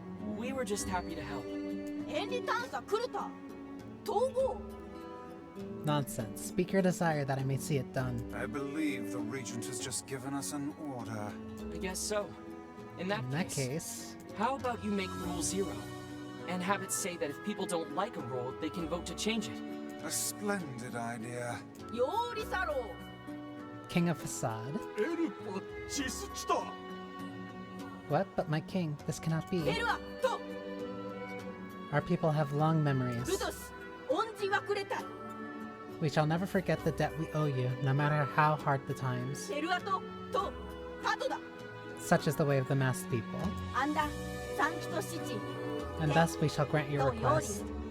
リネオカイザムサラトアシエテキッ Still, that alone cannot repay our debt to you. タコスキウカエテスレタダ Please accept this. The one-handed sword rebirth. Thanks. But I think most of your praise belongs to someone else. ケワタタ Thank you, Fira. I'm sorry for all I put you through. It's not a problem. Do you know how to cure the Black Scrawl? ソスミオ The foul disease that claimed my father's life. イトチキタ So, even a king couldn't recover from it. あでズシキタトダ I fear everything we tried ended in failure. It seems there is no way around it. We'll have to collect the sealed verses after all. Yeah, it's the only lead we have. ニンカレキソと Pardon me, but what are these sealed verses? We came across an old song that says if we find them all, we can cure the Black Scrawl. And yes, we are well aware that refrains penned by minstrels half in their cups are hardly a reliable source of information. Hey, I'll believe anything if there's even a sliver of hope it could help me save Yona. And I'll collect verses, orbs, crystals, magic goat meat, whatever.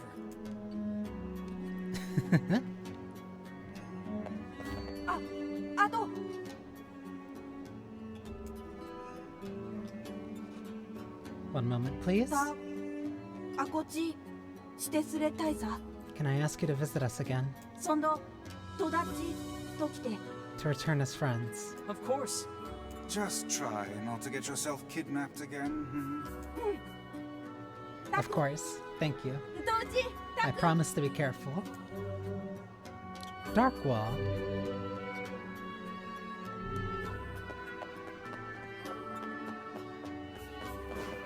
I'm worried about Yona. Let's go back. I wish to return to the entrance. I also believe side quests have just opened up here. Emil's introductory sequence is really short, but it is like a very standout moment from the game.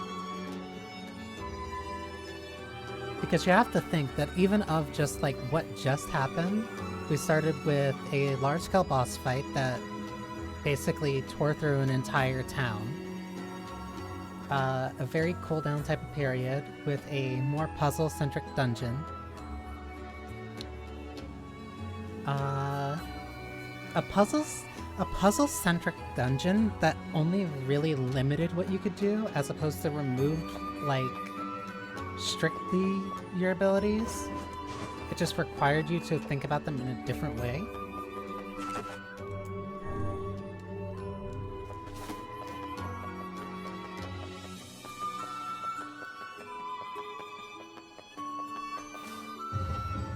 And then, quote-unquote, technically a cooldown period where it just takes survival horror inspiration.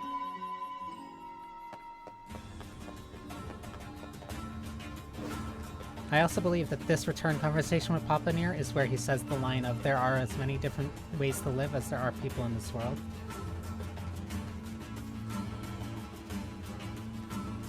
And then after that, I think, is the end segment. I suppose rules are rules, even if they are absurd. I don't think they're absurd. No? Those rules are important to the Master People. You don't say. I do. And I think it's important we respect that. Well, well. The boy is beginning to sound like a man. Boy? I'm not a kid, you know. Hey, less talking, more walking. Yeah, it was this return trip where it had that line.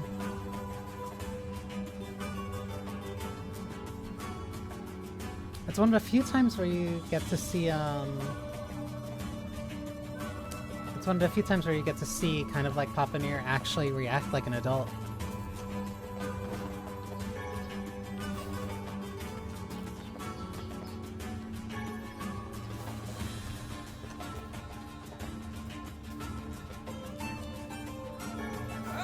I also don't fully remember...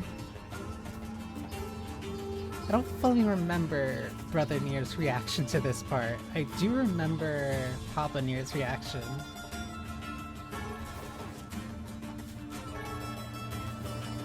Literally.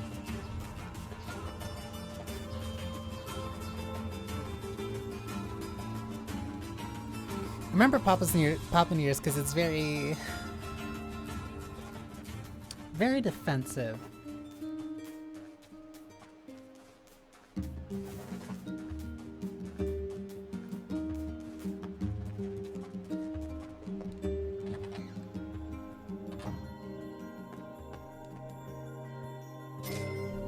I also do like that every time that you're kind of quote-unquote forced to come back here, there's money and some type of useful item that you can pick up there. Consumable. Yona? Oh, hey. How are you feeling? Better, now that I'm taking the medicine you brought. Good. By the way, are you gonna stay here today? Sure, I'll stay. You bet. Really? You'll stay with me? Really? Yeah, Yona, I'll stay. Yay! Now get back to bed. Okay.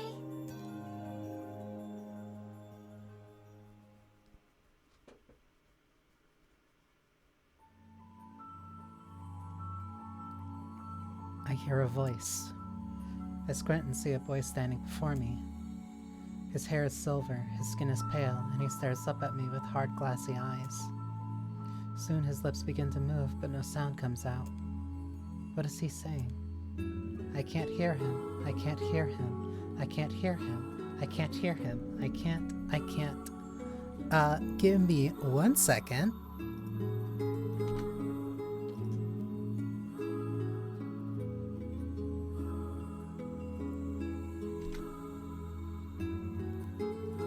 Okay.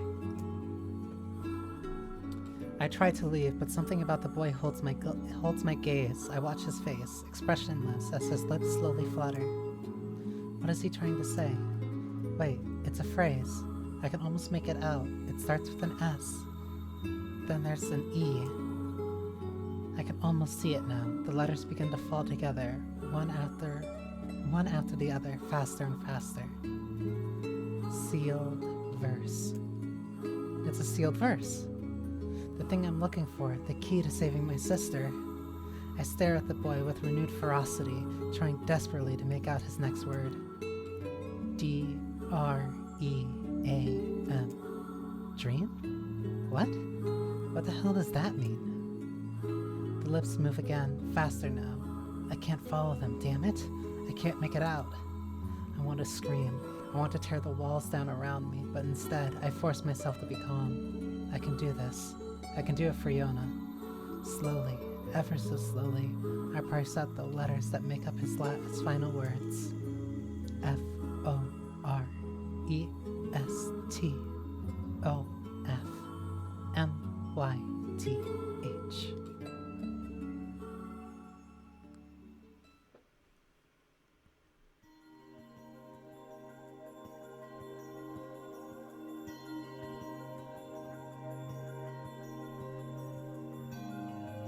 Just a dream. Even in my dreams, I'm hunting sealed verses.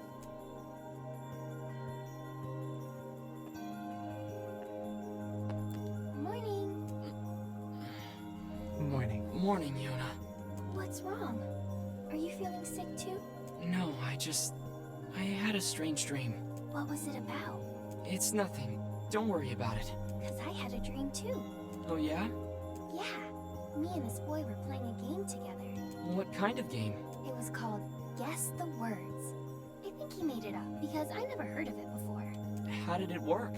The boy would move his mouth, but no words would come out. Then I had to guess what he was trying to say. It was hard.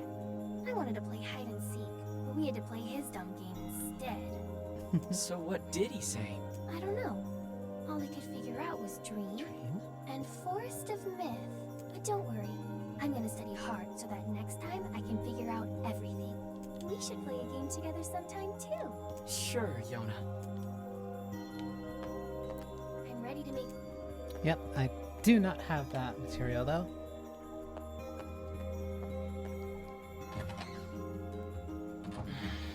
Something troubling you, lad? It's nothing. Don't worry about it.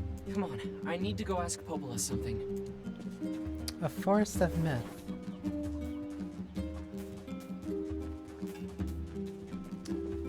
Good thing I have water next to me, because this is also one of my favorite parts. Like, I wish I could meet the Kaine Lady Boncho told me about. I bet she's real nice.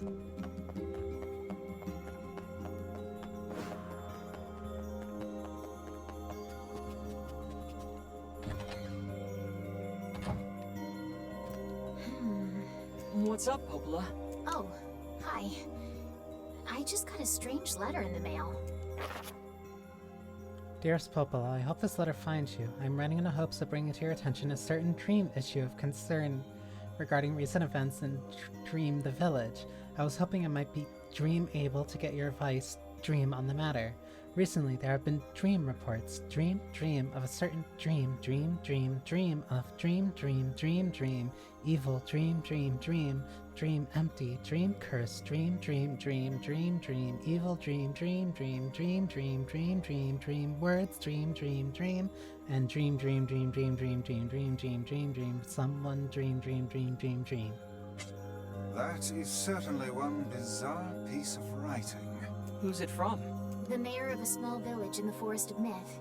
It's a wooded area up north. The Forest of Myth? They're usually a bright and cheerful group of people. Something like this is very out of character for them. I have a bad feeling about this. I'll check it out. You will? But... Don't worry about it. I've got business there anyway. Oh, well, alright. Thank you.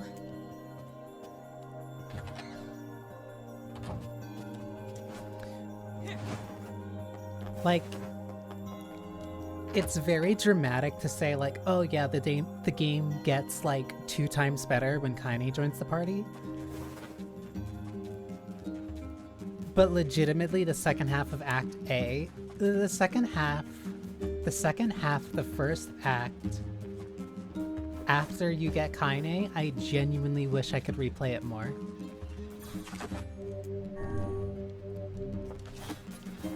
Like, this segment, like, this entire segment of after picking up Kaine and this, like, remaining half of the first act probably is my favorite part of the game.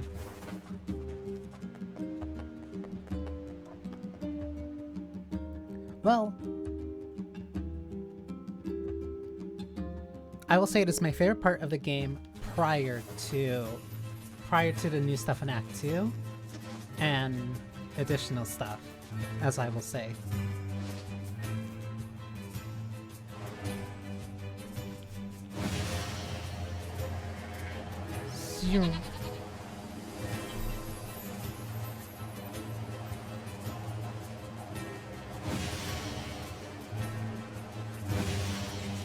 Get out of my way! I have to save Yona! Calm down. You cannot prevail if you are blasted with rage. Calm.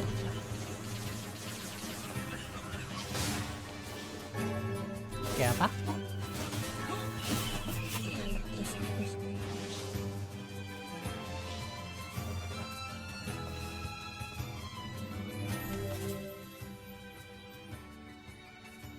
Dream.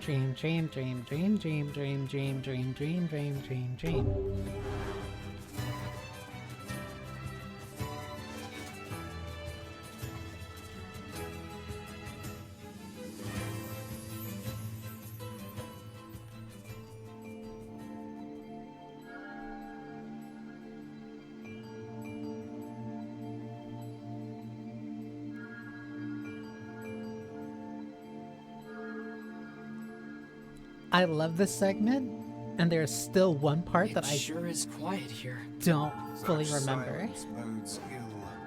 There's trouble on the way. I'm certain of it. You know, a little optimism now and then wouldn't hurt, Vice. Such cheek.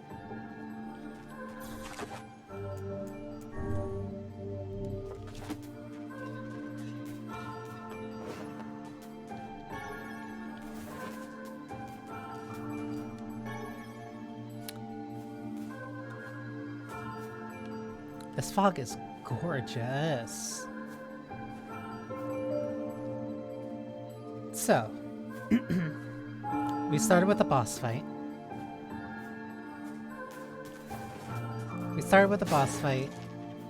We then went for a city tour. Then we went for a puzzle dungeon. A more magic-focused boss fight.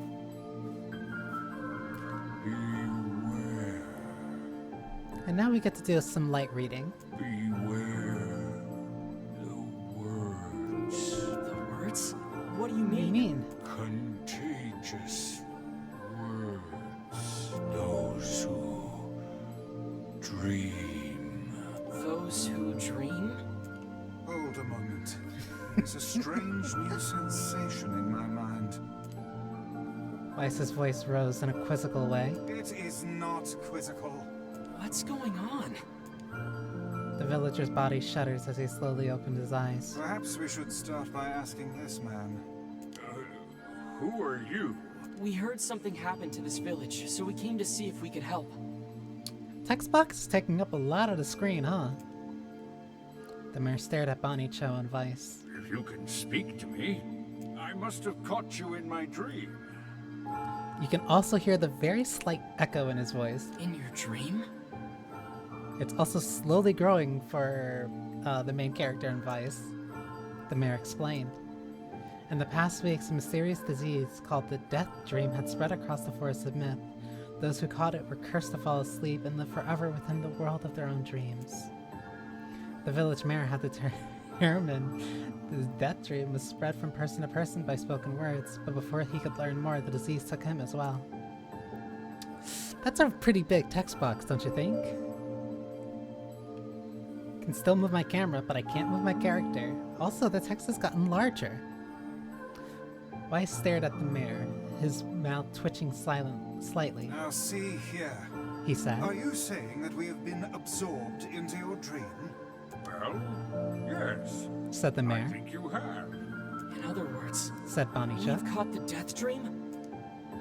Before the mayor could confirm Banii Cho's suspicion, Weiss exploded with rage. Ridiculous, preposterous, completely unfathomable on every conceivable level. I don't even recall falling asleep. That's just how the Death Dream works.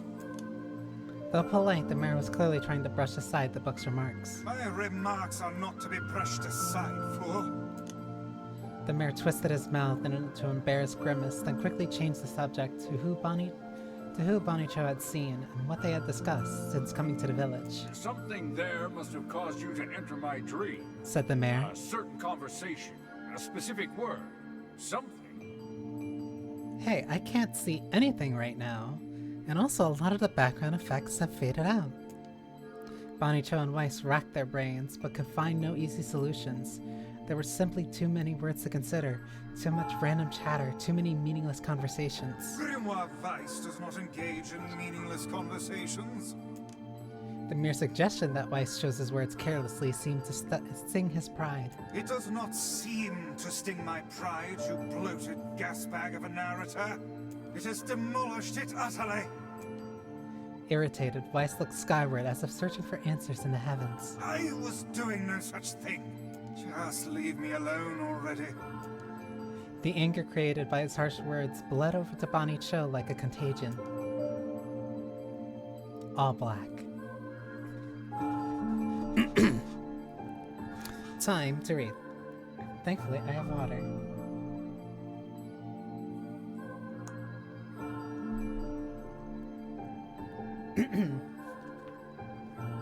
Wait, said Banii Cho suddenly. Did someone just say contagion? Yes, I believe so. What of it? Well, that villager told us to watch out for contagious words, right? The mayor leaned forward with renewed interest, pushing his startled Weiss aside in the process. You must have said something, right? Asked the mayor. Some specific combinations of words? What was it? It was about dreaming, or something that dreams, or... Oh, what the hell was it? A sheep? Cried Weiss suddenly, letting out the first thing that popped into his head. The others stared at him for a moment before slowly shaking their heads. After a few more minutes of thought, Banii Cho's face suddenly lit up. I remember, he said. Those who dream. That's what he said. I'm sure of it. At this, the mayor produced a thick sheaf of papers from his pocket. He flipped through them a few times before finally nodding in his approval at Banii Cho. That sounds right, he says, as a stray sheet of paper fluttered to the ground. My notes also mentioned something about that. I bet it was the last thing you heard before you fell asleep. The mayor shook his head, his worn pencil tracing lines across the lone piece of paper. For the last month, I've done nothing but study the disease we call the Death Dream, he said. I mean, I'm the mayor, right? It's my job to protect people from whatever comes along. But I never expected a couple of outsiders to start entering people's dreams. The mayor paused, a grimace crossing his face. I should probably be taking notes or something. Weiss immediately fired back. I applaud the force of will it takes to research a disease in your dreams, he said. But perhaps we should bend your efforts to escaping this place instead of trying to understand it. The mayor's hand tightened around his pencil, snapping off the tip. I've tried to escape. From the very first moment I realized I was locked inside my own dream, I've been looking for a way out, but I don't think it exists. I mean, this is my dream, right? If there was an exit, I'd know about it. He paused for a moment, his unconscious eyes staring at nothing. Unfocused eyes staring at nothing. My village was beautiful, he said to no one in particular, and was filled with the most wonderful people you could ever hope to meet. But once this disease took hold, things changed. It's like someone took a sponge and soaked all the color out of our lives. I just wanted us to be whole again. I wanted us to be free. And I won't stop trying until it happens. Banicho nodded in agreement. Huh? Wait a second. I didn't nod. Look, if we can be of any help, said Banicho, just ask. Now hold on, I did not just say that. Silence, cried Weiss. The Grimoire looked from Banicho to the mayor and back again, his face filling with confidence. Grimoire Weiss's face is always confident, thank you very much. Now see here, Mayor. You told us that nothing can exist in this dream without you knowing of it. But yet you seem surprised to see us when we first arrived, yes? The mayor slowly raised his head, realization dawning on his face. Oh my god, he said. You're right. I had no idea you were coming. The human imagination is a limitless engine, said Weiss, and dreams are the fuel. If you can imagine an exit, then it must be so. With your permission, we shall search it out. Thank you, said the mayor. I don't know how I can repay you. Payment is not required. We are as eager as you to be done with this place. The mayor suddenly felt as if he could breathe again. He'd almost forgotten what it was like. Good luck, you two, he called to the departing forms of Banicho and Weiss. We're all counting on you. Effectively is an audiobook, or just a visual novel at this point. As Banicho slowly faded into the misty forest, the mayor was struck by a sense of deja vu. Just realized there was a really consistent trend of games kind of switching genres kind of off the cuff this week, huh? As Banicho slowly faded into the misty forest, the mayor was struck by a sense of deja vu. I saw this man once before, he thought, but where? Banicho's mood darkened as he trudged through the forest. Hours earlier, when the beauty of this place was still a new thing, he'd been confident they could get in, find the exit, and be home in time for dinner. But the deeper they went, the more the forest closed in around him. The mist made it difficult to see more than a foot in any direction, and moss-covered rocks seemed determined to twist his ankle. More than once he'd been forced to steady himself on the rough bark of a tree, and his hands now left small trails of blood on everything he touched. Additionally, Weiss was proving to be a spectacularly poor traveling companion. Unhindered by either terrain or physical effort, he spent most of his time urging Banicho to pick up the pace, and grumbling about their slow progress. Finally, after Weiss muttered something about legless turtles being in more adept at navigating the environment, Banicho snapped. Okay, Weiss, cram it for a second, would you? You don't have to walk. Banicho leaned against the tree and tried to stretch the knots from his back. How can this stupid forest be so big, he muttered to himself. The moment the words tumbled from his mouth, a cacophony of insects sprang to life. Every imaginable form of buzz, click, and hiss roared out at a volume that rattled his teeth. Banicho slapped his hand over his ears and screamed to be heard. Weiss, what's going on? Banicho could see Weiss's mouth moving, but he might as well have been shouting in a tornado. The insects screamed, the forest howled. And then, just as Banicho's ears seemed ready to tear from his head and go running for cover, the sound diminished. Hesitantly, he removed the hand from his left ear, and listened to the creatures of the woods. Zri, zri, zri, zri. Shak, shak, shak,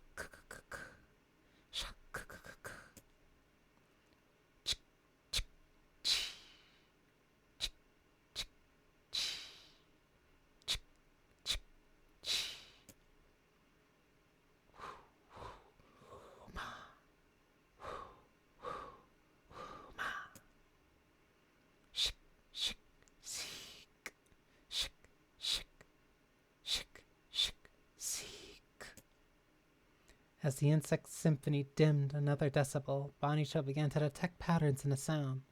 This isn't random, he thought. It's not just white noise, it's something else. The insects weren't just calling out, they were asking a question. 1 with it is lacking, 2 with it is ideal, 3 with it is dangerous. What is it? By my pages, is this a riddle? I guess so. I mean, it feels sort of forced, but maybe it's the key to getting out of this place. Then I leave it to you to answer. 1 with it is lacking, 2 with it is ideal, 3 with it is dangerous. What is it? The answer is a secret.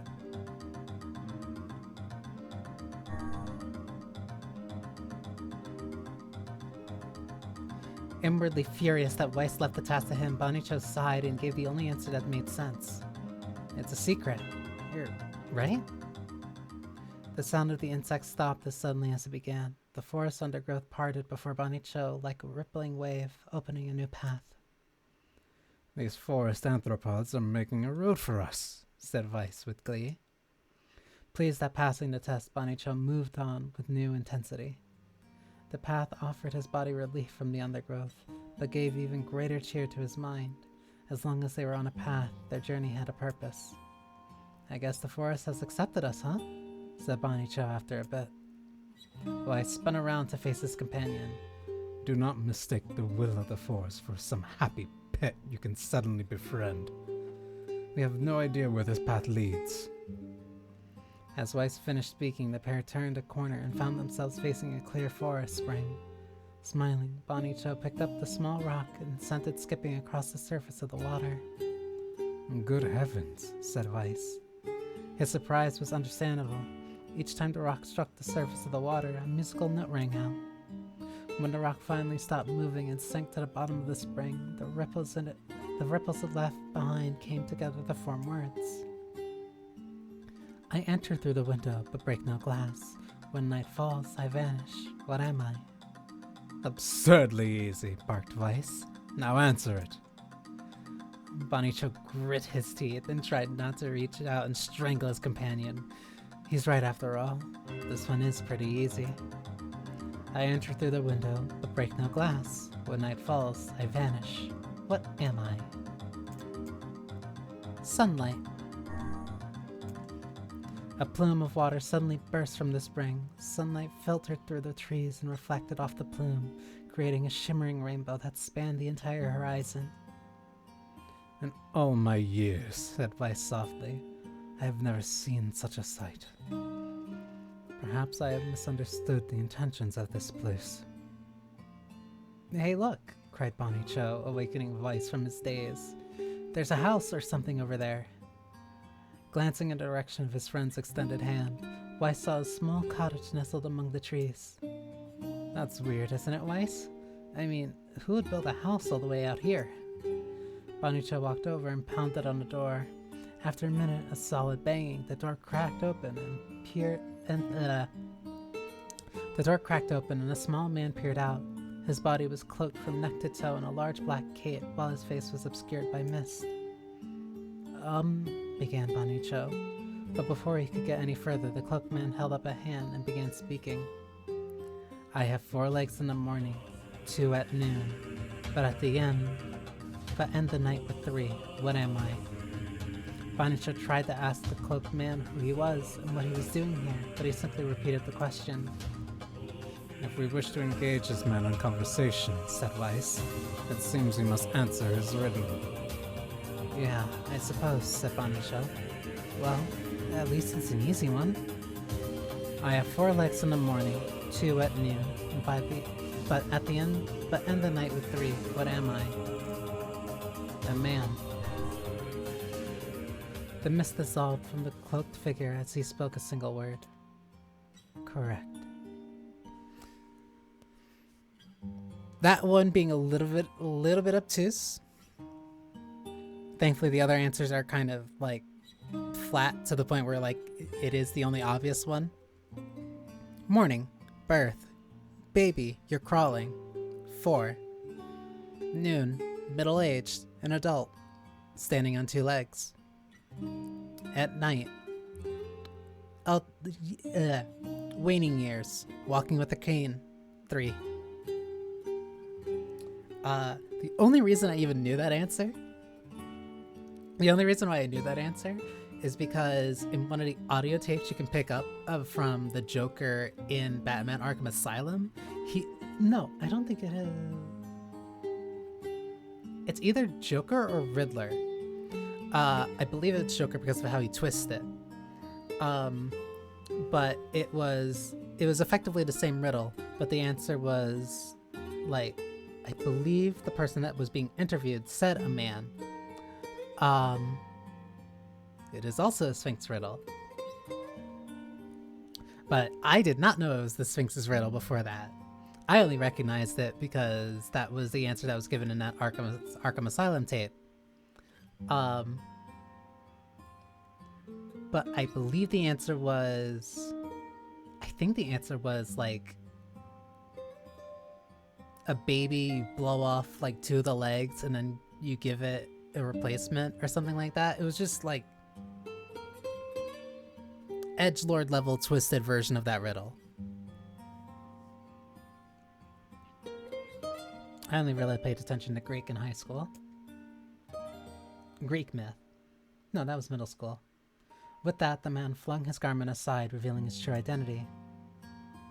You're the mayor, cried Banii Cho.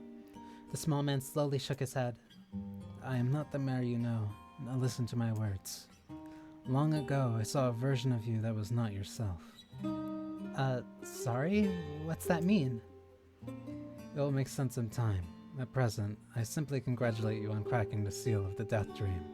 Now you must go to the person at the forest entrance. With that, the man turned on his heel and slammed the door behind him. As Banii Cho watched, the mist steeped up from ground and enveloped the cottage, erasing it from existence. When Banii Cho and Weiss returned to the forest entrance, they found the mayor leaning against a tree. As soon as he caught sight of the duo, he sprang to his feet and scrambled over to them. Good gravy, he cried. You made it. You actually made it back. His left hand grasped Banii Cho's and pumped it so fiercely it threatened to dislodge from the socket, while his right seized Weiss by the cover and swung him through the air. Gah! By the heavens, stop shaking me, fool!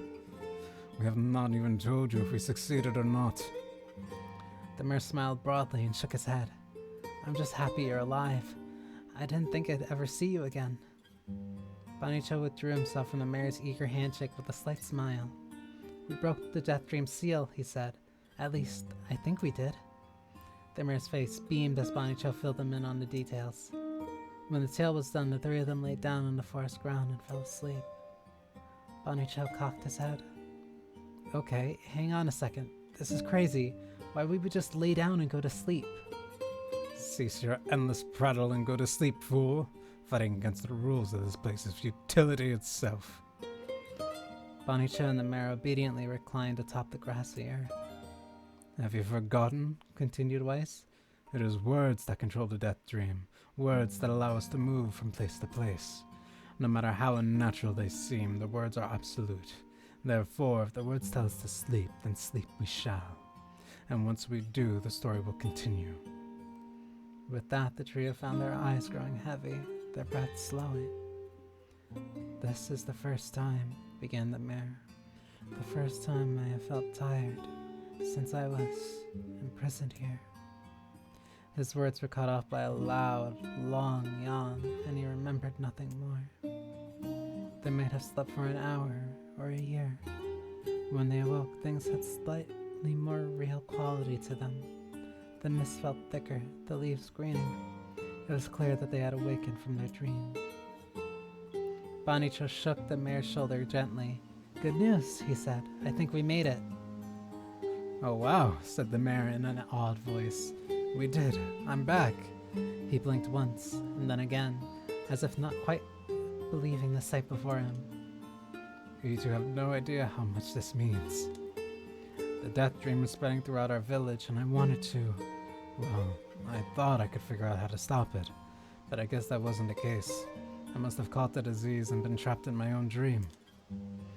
The mayor started to stand, then collapsed back to earth. He stared at his legs as if trying to remember how they worked, then glanced at Banii Cho and shrugged.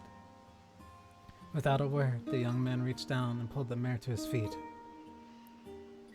Real life might take some getting used to, said the mayor as a weary smile crossed his lips. You shall relearn in short order, I am sure, said Weiss. For now, you should return your home and rest. No, said the mayor, swaying on unsteady feet. No, I can't. Some of the villagers are still trapped in a death dream. I have to save them. I'll lean back in a sec. The mayor slowly made his way to the divine tree in the center of the village, then bowed his head and prayed softly. This is a holy tree, he explained when the prayer was finished. It's the guardian of our village's history and memories. Superstition will only make our mission harder, muttered Weiss. We should not put our faith in the gods.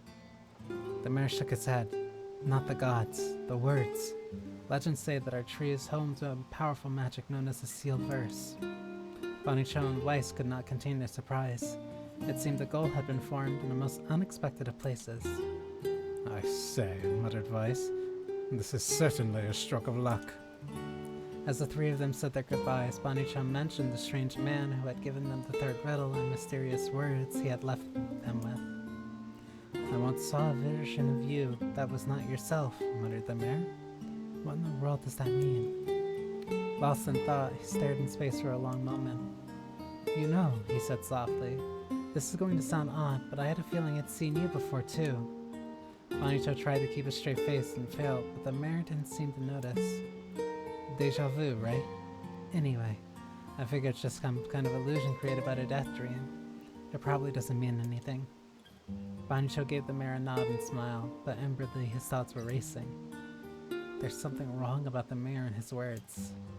And what exactly is going on here?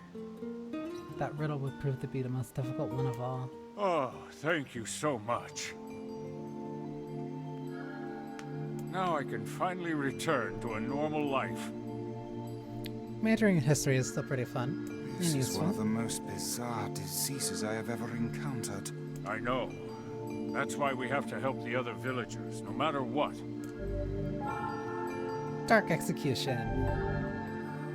Some magical spikes on the ground to impale enemies. For a sealed verse, that didn't take much effort. Yes, all a touch too easy if you ask me. It's almost as if someone was guiding us to this village. Don't overthink advice.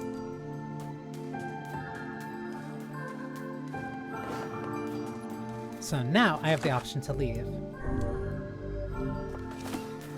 However, I really like this part of the game.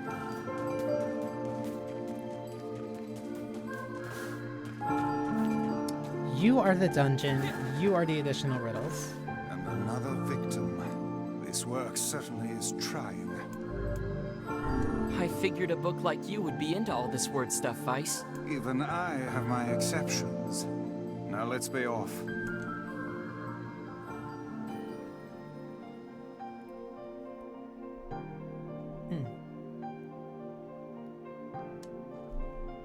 I also really like this one.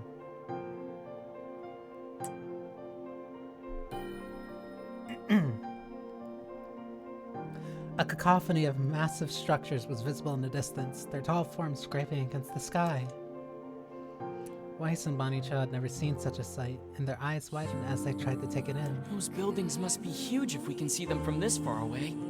What do you think, Weiss? As Weiss considered his answer, the sun beat down on them with renewed ferocity. Perhaps they are some manner of mirage. He said. Under this heat, a mirage or two would hardly be an unexpected sight. Banii Cho nodded and wiped the sweat off his brow, leaving a trail of sand in its place. He thought he'd never been so thirsty. The ancient road on which they walked was black and cracked with age. Here and there, a thin wisp of grass pushed up through the rocky surface, as if defying those who had laid this material down over their home. The heat reflecting from the road made Banii Cho lightheaded. His feet hurting, he crouched down to rest. I don't know how much longer I can do this. Is someone playing a joke on us or what? The complaining had already begun. Weiss tried not to let his eyes roll too much. A joke, he said. No, no joke. This road leads to the city of art. Perhaps the path itself is simply a manner of grand artistic work. You don't sound very sure of yourself there. Perhaps not, but thinking it in this way might make it easier for you to bear. Banicho glanced at Weiss's grinning face, shook his head, and resumed walking. As time passed, Banicho's feet grew more painful and his throat drier than he thought possible.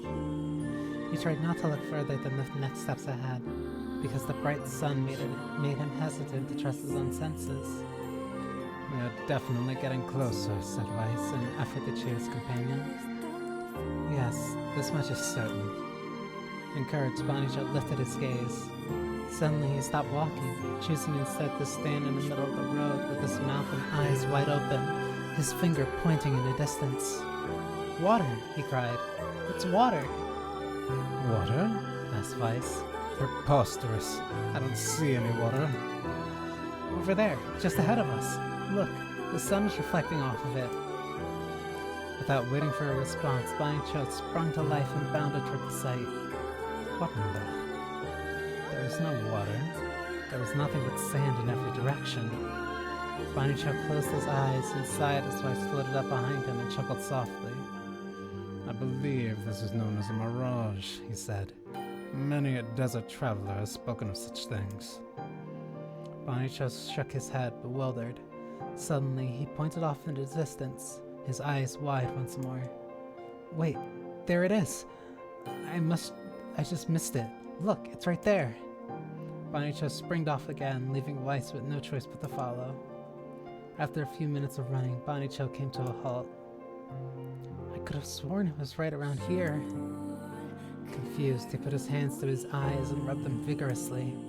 As soon as he stopped, he noticed a blue, shimmering pool of clear water just over the next rise. With a shout, he bounded off in search of it.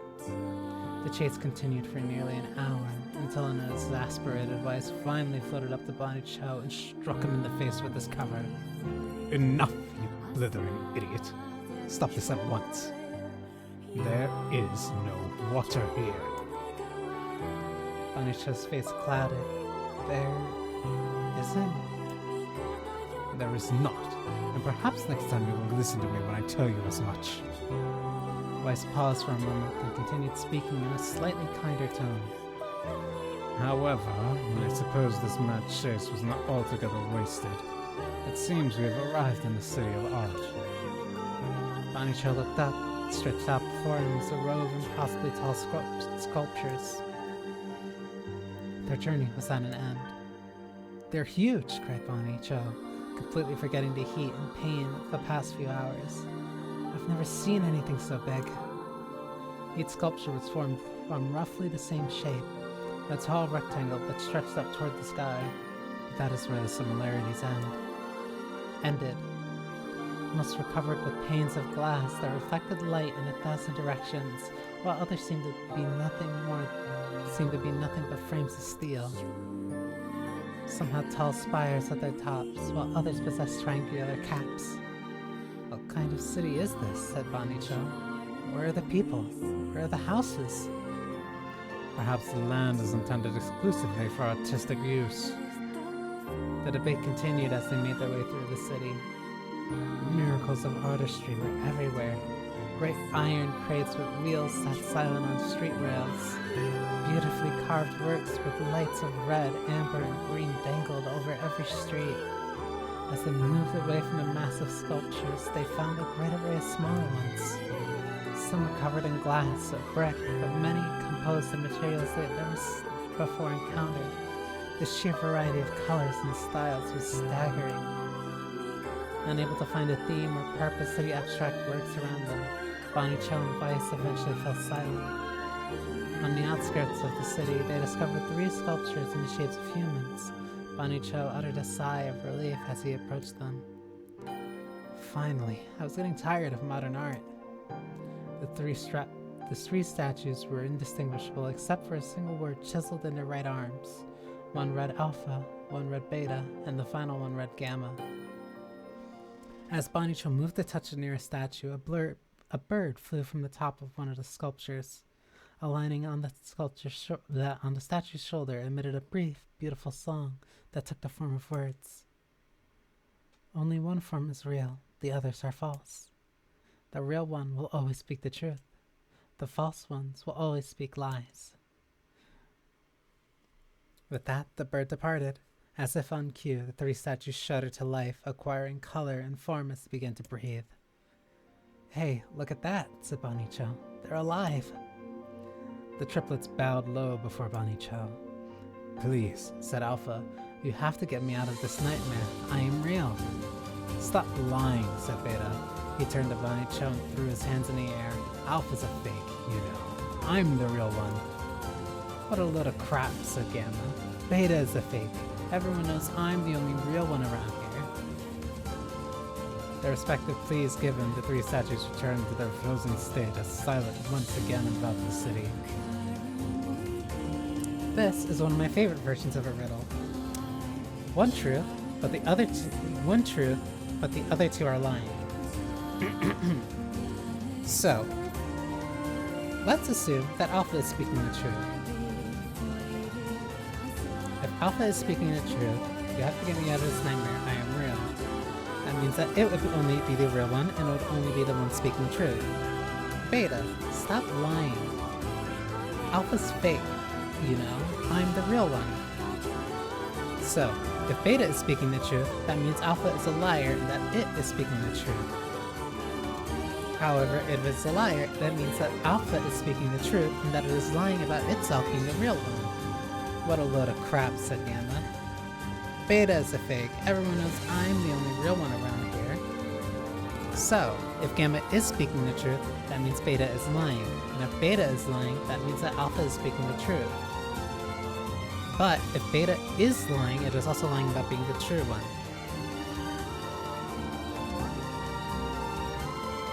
But, sorry, this is a lot of speaking to figure this out. Beta is a fake, everyone knows I'm the only real one. So Gamma and Beta's statements are effectively the exact same one. Gamma is disproving Beta, Beta is disproving Alpha. However, if Gamma is speaking the truth, that means that Beta is a fake. Ugh. I'm trying to word this because these things are always easier for me to understand when I say it. But you gotta hang on. So let's assume that Gamma is speaking the truth. That means Beta is a fake and that Gamma is the real one. So if Beta is the fake, that means Beta is lying. But that means that if Beta is lying, Beta is saying that Alpha is... If Beta is lying, that means Alpha is... That means if Beta is lying, that means that it calling Alpha a fake means that it's lying about that, and that Alpha is the real one, and that it itself is lying about being the real one. So Gamma can't be the real one. Gamma can't be the real one because that means that Beta would be lying, and Beta can't... And if Beta is saying that Alpha's the fake, that means that Alpha is the real one. So, Gamma can't be real. Gamma can't be true.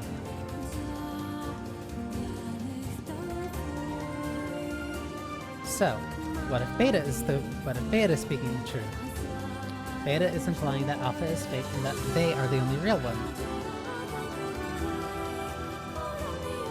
However, Alpha makes no statement saying that it is lying or not. It only says that I am real. But if Alpha is lying, then it's obviously lying and that it's not the real one. So the only one that aligns with any line that would be true would be Beta. Because if Gamma is lying, that means Gamma is lying about Beta being a fake. And it is also lying about itself being the real one. Because if Gamma is saying that Beta is lying, that means that Beta is lying about Alpha, which would imply that Alpha is the real one. In which case, Gamma also cannot be the real one. So if Gamma is crossed off, Alpha also has to be lying, Beta has to be the one that's speaking the truth. Because Beta is disproving Alpha while claiming its own self to be real. When you consider all the statements, only one of them could be the real thing, said Weiss. Bancho furrowed his eyebrows and considered his answers. Only one form is real, the others are false. The real form will always speak the truth. The false ones will only speak lies. The real one is Beta. The Banicho's voice betrayed a notable lack of confidence. He was relieved to see Weiss nodding at him. If Alpha were telling the truth, began Weiss in a dry tones of a lecturer, Beta and Gamma would be fakes. But in that case, Gamma's claim that Beta is fake would be the truth, even though Gamma is a liar. Therefore, the theory crumbles. Now, let us presume that Gamma spoke the truth.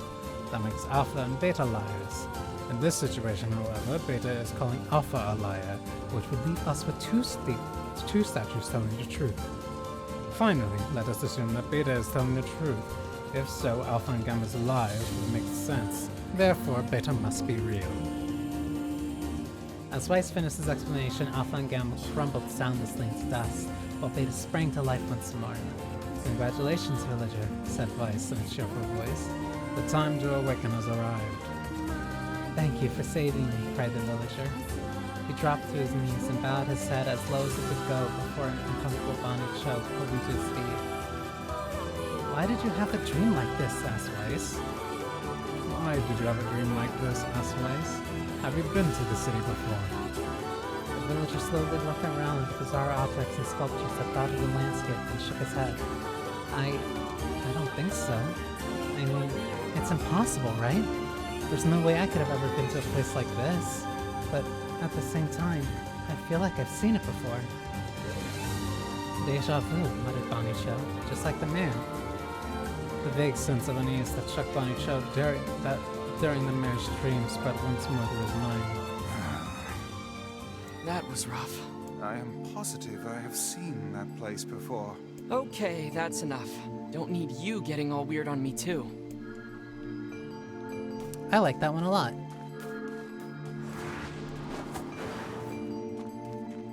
So, a you that wasn't you. Descriptions of a place that sounded very, very, very modern. With buildings that scraped the sky. With different points and sometimes triangles on the top.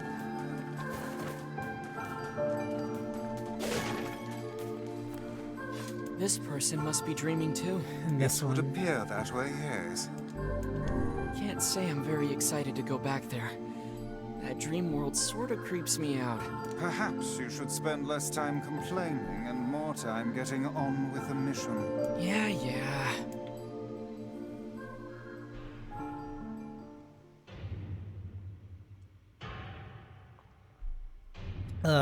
Okay.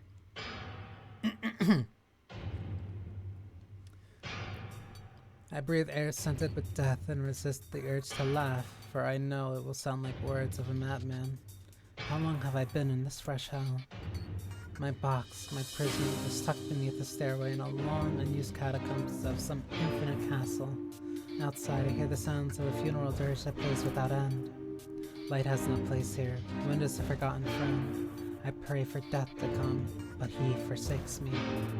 Time passes, and eternity slips by in a single tick of the clock. Someone knocks on my prison. Anyone there? I hear an unfamiliar voice say. My savior. I claw at the door of my jail, embedding thick splinters under my ragged nails. I scream for hope. I laugh. I sob. Surely this is a product of my addled mind. Surely it cannot be true. Help me, I cry. For the love of all the gods, help me. Impossibly, I hear the sound of a lock being turned out and fall into the floor. As the door slowly creaks open, I have just enough time to see a silver-haired boy in a floating book before the light pours inside. My eyes, accustomed to blackness, explode with pain, and I am forced to turn away. Who are you? I ask, shaking my hands covering my face. How have you come to this place? I am Grandma Weiss. This is Banicho. Long have we been searching for you. Now come, stand. We shall awaken from this nightmare together. The one known as Banicho extends his hand and pulls me from the cell. Though my eyes are slow to adjust to freedom, my ears are keen as ever, and I recognize the staccato sounds of heavy rain. I never thought to hear that again, I whisper. Would that this were not such a terrible storm, said Grandma Weiss. Look at your feet. I force my eyes open and see water pulling around my ankles and lapping at my shins. There's so much of it. Yes, and more comes with each moment we delay. If we do not make good of our escape, we shall drown in this castle. We shall all drown in this castle.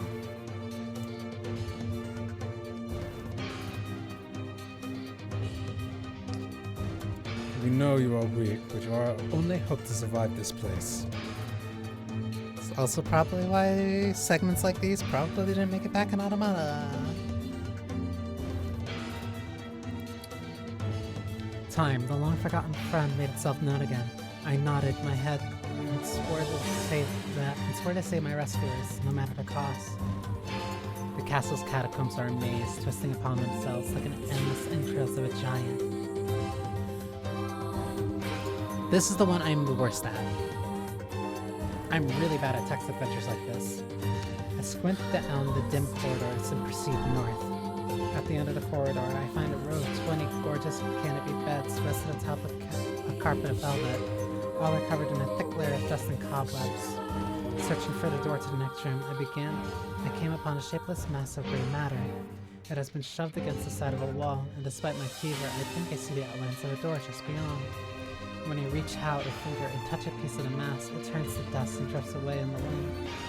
Realization slowly dawns, and I fall to my knees and weep. Corpses. I face a mountain of charred and crumbling corpses. I look from to the beds and back again until a horror dawns fully upon me. Someone has piled these bodies into a tower and set them ablaze. Whatever they were, alive or dead, I do not know. Insanity will not permit me to consider the proposition further. I make a sound, whether scream or laughter I cannot be certain. Then my mind grants me merciful blackness, and I find myself opening the door and leaving the most terrible of rooms. I squint down the dim corridors and proceed east. I squint down the dim corridors and proceed north. I squint down the dim corridors.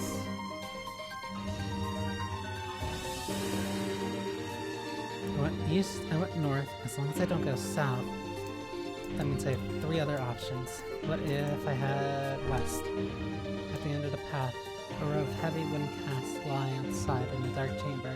Doubtless they are filled with wine. My throat roars to life. I cannot remember the last time my parched throat had relief. I scrambled to the first cask and pulled frantically at the cork. The theft of a few cups means nothing. I tell myself the cask will be ruined by the flood regardless. Finally, the cork sunders to my attack, and the thick red liquid bursts forth from the hole. This is no wine. It is blood, still warm from the body. Whether animal or something else, I cannot say. The foul liquid soon mixes with the rising flood waters, creating a warmth that laps against my thighs. By all the gods, are the rest of these casks filled with blood as well? I lack the courage to confirm my suspicion. Disgust quickly becomes fear as I turn to flee, but my weakened legs betray me, sending me toppling over into the red ocean below. The smell of death is everywhere. It threatens to consume me. I must escape this hell. Crawling on all fours like an animal, holding back screams lest any foulness enters my mouth, I lurch forward through the red waters and out the room to freedom. I proceed east. I cannot head south, I cannot head west. It means my only options are either east or north. East. At the end of the path, I find myself in a great hall with only the sounds of rain for comfort. The waterlogged red carpet swishes beneath my feet as I approach the center of the room. Once there, I behold a beautiful dining table upon which rests china and silver of the finest construction, as well as the remains of a fantastic feast. As my eyes continue to adjust, I see many chairs surrounding the table, each holding a dinner guest. Noticing movement, I approach a chair at the table's head, but as the truth of the matter dawns on me, I recoil in horror. The host of the feast is a corpse, as are all the invited guests. An army of foul, wriggling insects have made homes in the remains, and this is the movement I saw. This once splendid feast was now nothing more than a requiem for the dead. For the damned. I take a moment to steady my shaking hands, then slowly back away from the table, desperate to lose sight of the abomination before me. My gaze lands on a chair upon which the dead were seated. This is a mistake, for the chairs prove to be even more terrible than the feast itself. Each one is covered in a layer of spikes that run from the seat up the back and down the arms. This explains the color of the carpet beneath my feet. I can only pray that the unfortunate diners were dead when the meal began.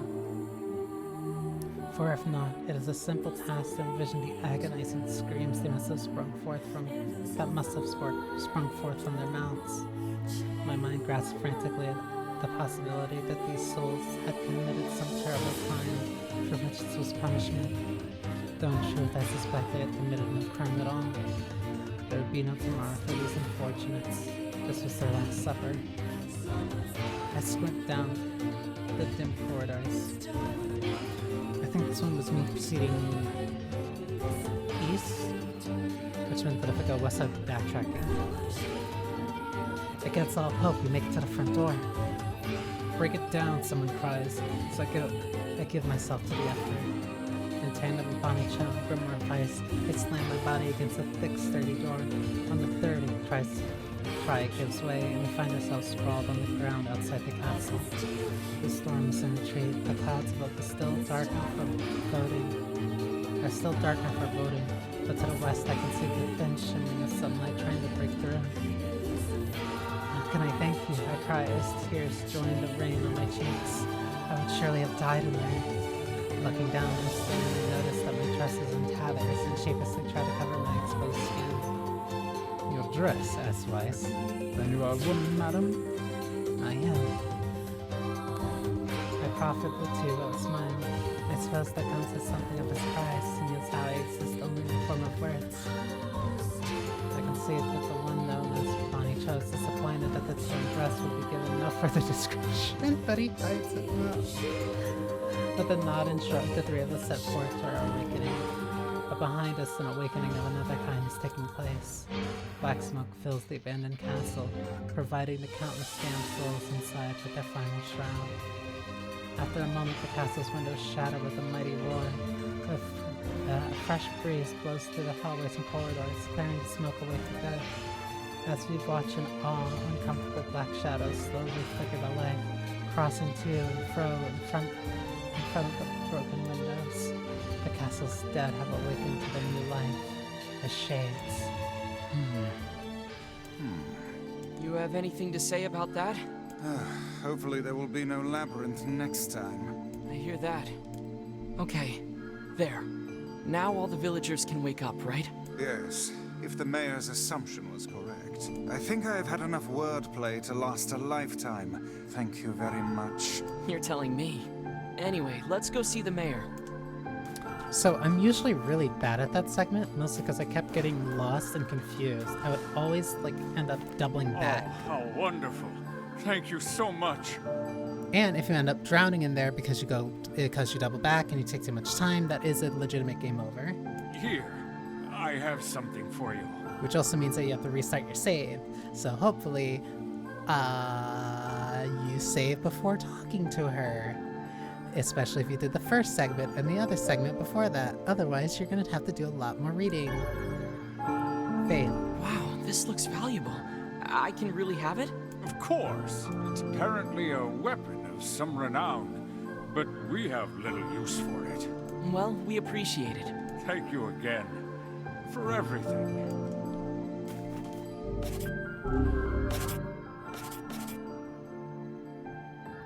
Very light, but it is incredibly powerful.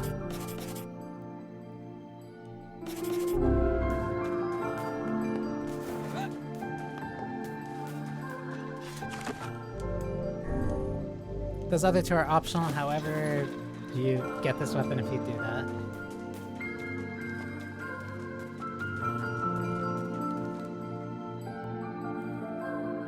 I love that segment of the game. So how was the village? Oh, it was truly magnificent. There are no words. Really. Neat. Let's get back to Popola. She'll probably want to know what's going on in there.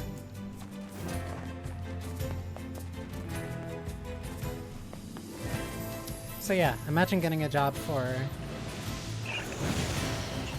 an action RPG, and then in the middle of it you get like 3 to 4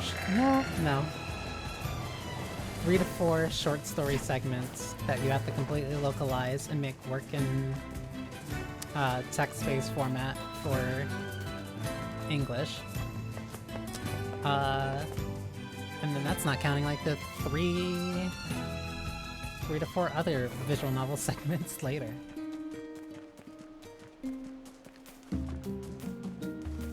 Admittedly, the one there later is shorter, but there is one before that. Well, no, there's one after that that's much longer. The flowery language, especially, it is so textually rich. Like, it's genuinely beautifully written.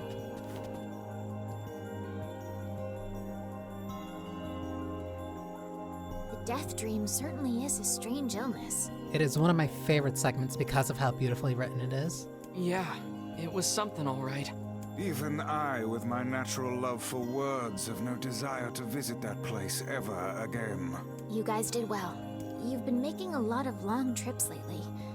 Are you sure you're not pushing yourself too hard? I'm okay.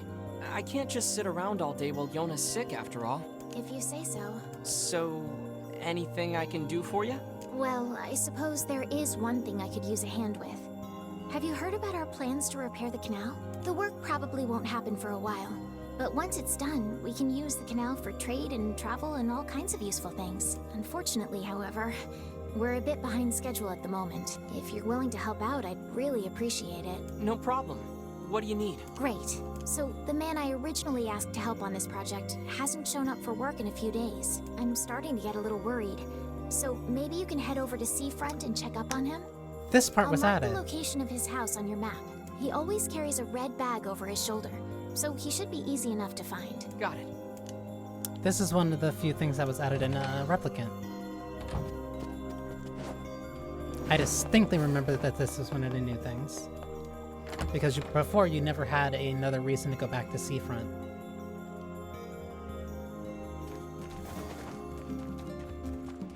A canal, is it? Fascinating. If we had a ferry, we could put these days of endlessly running about behind us. Don't you just float everywhere anyway? Do you think I am borne aloft by the winds, lad? It takes stamina to maintain this height. Oh, really? Really? You could at least try to hide the utter dismay, you know.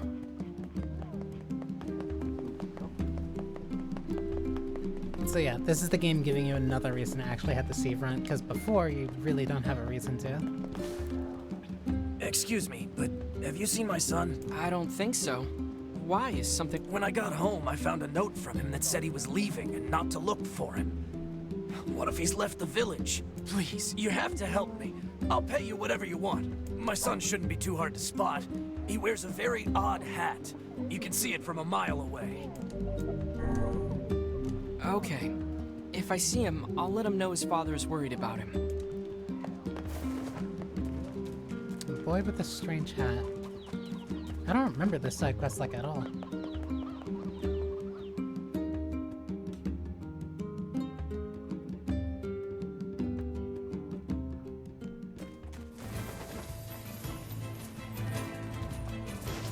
I wonder if I'm strong enough to take this thing out now. Why? Oh, I should be.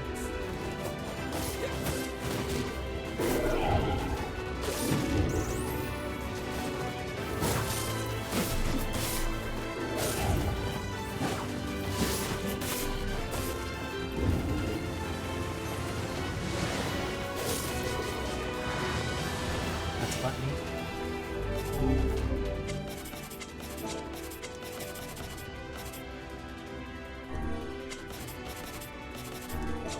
Actually,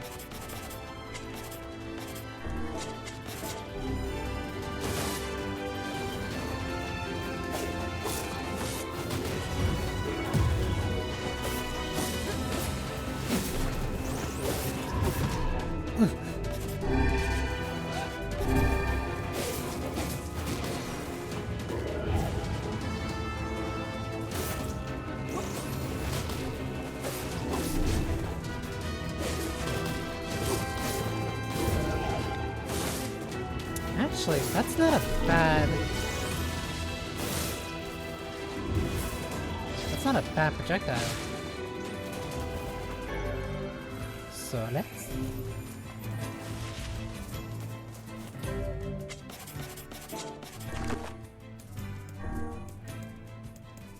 I always thought that was more expensive than it actually is, and it mostly comes down to just tapping it instead of holding it.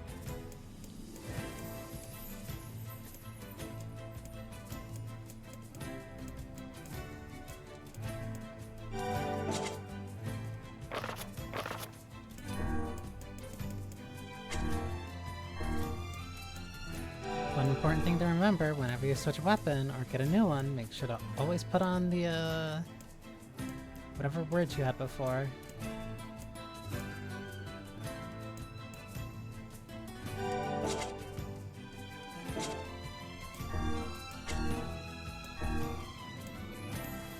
So let's...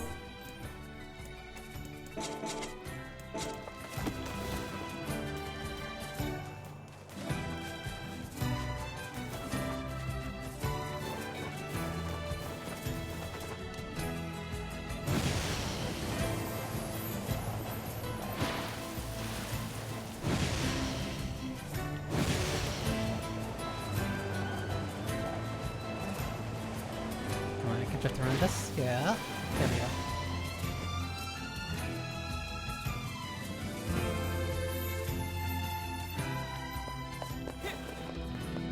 So, some dude with a red bag.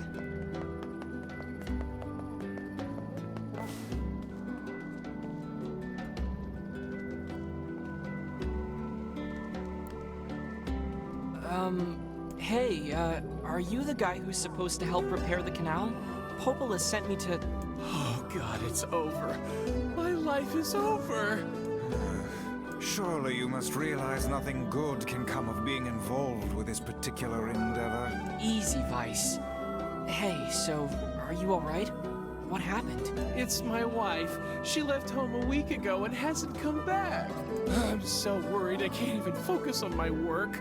Oh, my sweet dumpling, where are you? Wife guy. That's terrible. Would you like us to help you look for her? Really? You do that for me? Sure. But do you have any idea where we should start? Well, she always used to enjoy drinking at the tavern with her friends. All right, then I guess we'll start with them. Thank you. This means the world to me. Oh, and by the way, my wife always carries a red bag, just like mine. If you mention that, it might ring some bells. I've met some odd couples in my day, but none who felt the need to wander about flaunting matching luggage. You need to get with the times. Coordinated outfits are all the rage. Plus, these bags are special. We bought them for our anniversary. But now my sweet dumpling is gone. And it's all my fault. Okay. Just stay calm. We'll go look for her, all right? You sit tight. I'm willing to bet that man knows more about his wife absconding than he's letting on. He's just the sad wife guy. Hey there, I'm, looking for a woman carrying a red bag. Are you now? Interesting. Did something happen to her? She hasn't been home and her husband's worried. Do you know anything about where she might be? He just really misses his wife. Trouble in paradise, is it? Oh, those two never change. Anyway, the short answer is no. She hasn't been around here either. Though come to think of it, she always got on well with the woman over at the tackle shop. Maybe you should try her? I'll do that. Thanks. Hey, what's the rush? You've got a cute face. Why not sit here and join me for a round? Or 3? Sorry, ma'am, but I'm not old enough to drink. No comment. Why was that a seal?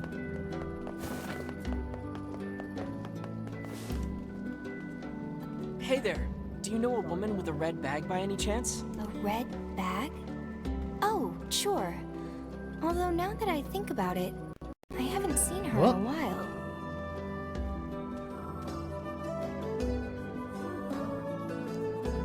One second.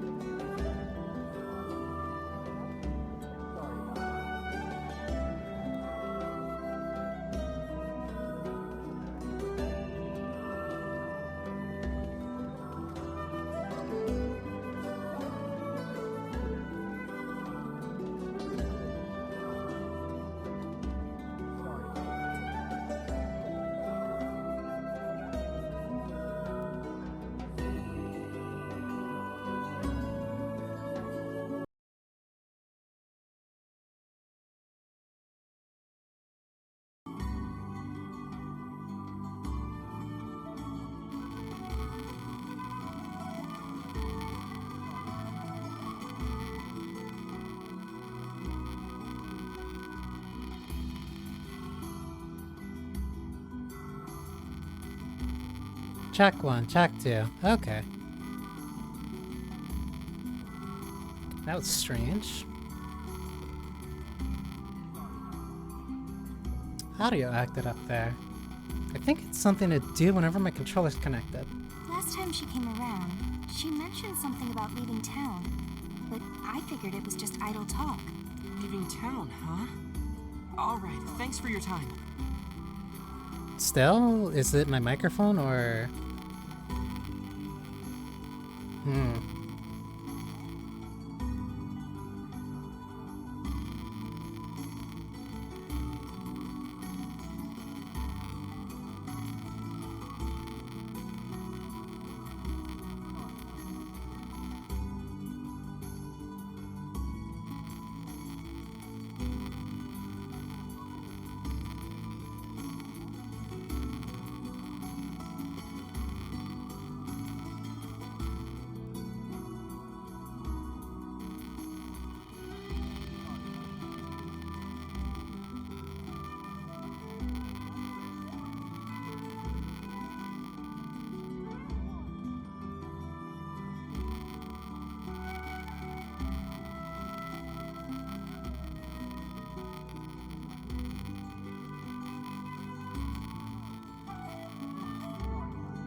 Still going, isn't it?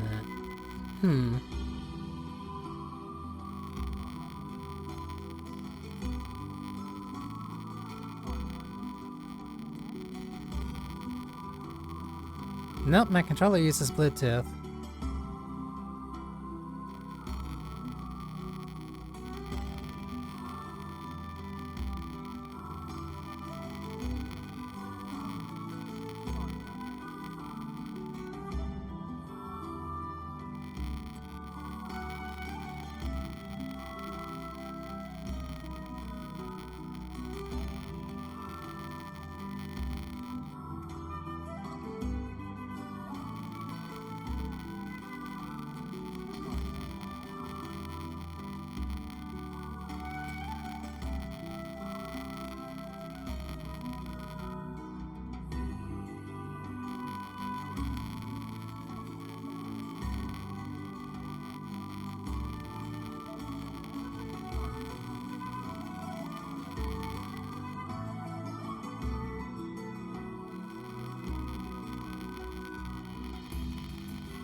I still see it, huh?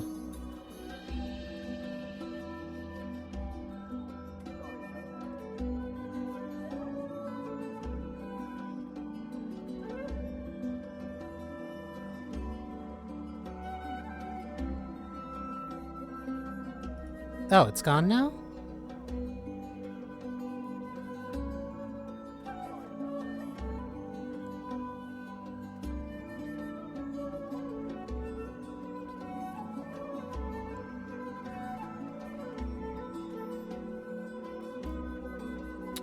That's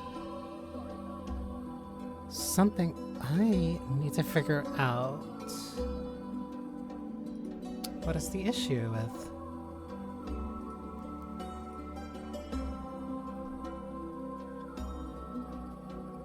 Because I heard something a bit earlier. And more pressingly, it's like consistently only an issue if I'm playing something on my controller for long enough. So I don't know if it's like an audio driver or what, getting confused with the controller?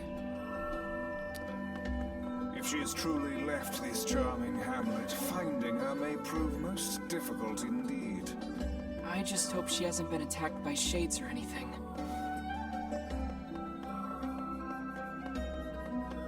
It's like only an issue whenever I'm playing on controller.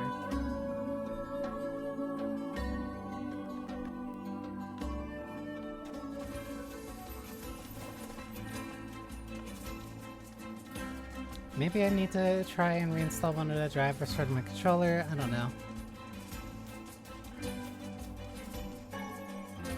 Might be something with the Bluetooth. I am using a that's a big ass spider. It might be something with the DualShock.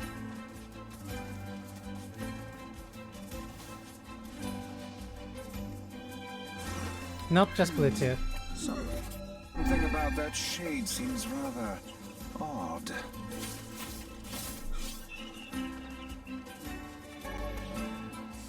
Red bag. Hey, look at this. It is identical to the red satchel carried by the man who sent us on this mad quest. Perhaps it belongs to his spouse. Oh no. Do you think the shades got her? I fear it likely, lad. I sense no other activity in the immediate vicinity. We were too late. Oh, this is terrible. What are we supposed to say? However difficult it may be, we've no choice but to tell the man the truth.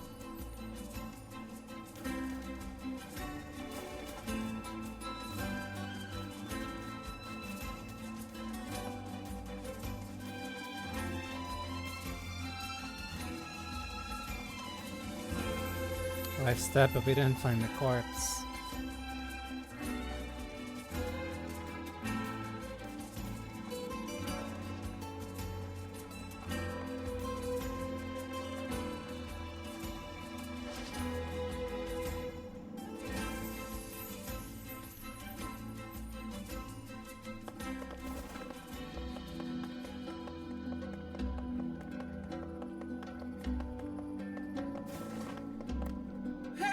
Did you find my sweet dumpling? Sorry, guy. We didn't, but we got this off a shade. Oh no.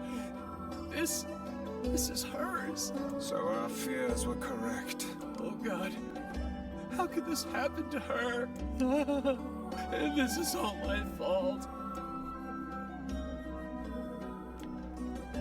If I may, my good man, why did your wife leave home in the first place?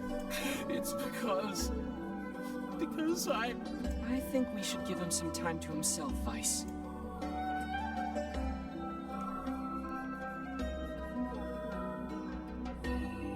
Oh. Honey, I'm home. Good heavens, you're a wreck. What's wrong? Dumpling, you're not dead. What in the world are you talking about? Oh, you found my bag. Thank you so much. I can't believe I went and dropped it like that. Oh, this is such a relief. Okay, seriously. What's going on? Serious wife guy. I see. So, you found a shade with my bag and assumed I'd been attacked and killed? I'm just glad you're safe, Dumpling, but I'm also so sorry. This is all my fault. Oh, if I didn't eat that apple you were saving. Oh, God, I'm such an idiot! Listen, I promise I'll never eat anything of yours again. You just promise never to run away from home again, okay? Run away? Have you lost your mind? I just went to visit my parents. Huh? I told you about this. Going to see my family, gone for a week. Remember? Ugh, are you serious right now? Why don't you ever listen to me? Lad, my brilliant intuition suggests we should beat a hasty retreat from these two with all speed. So I remember the other important errand. You know what? I want to listen. I can't believe you didn't listen to me, and you ate my apple. Ugh, you are the absolute worst. What? Oh, like you're some perfect angel. You didn't even care enough about our anniversary to hang on to your bag. You, kid, I'm right about this, yeah? If anyone's wrong here, it's my wife, right? Sir, do not bring me into this. Wait, you're asking me?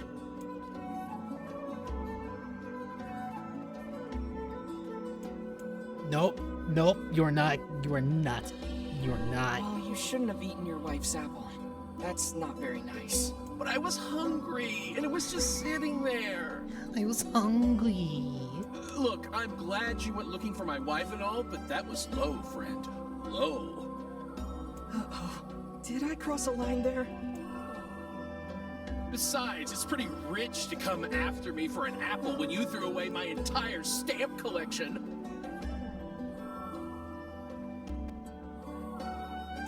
You're damn right I did, and I'd do it again. You are nothing but a hoarding slob. I don't think I should have stayed here.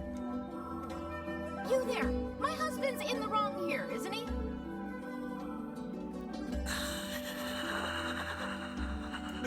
Pardon, but madam, Who's in the wrong here? This is a problem between the both of you. Oh, enough. The both of you are at fault. Now apologize to one another and end this ridiculous display. Big talk for a floating magazine.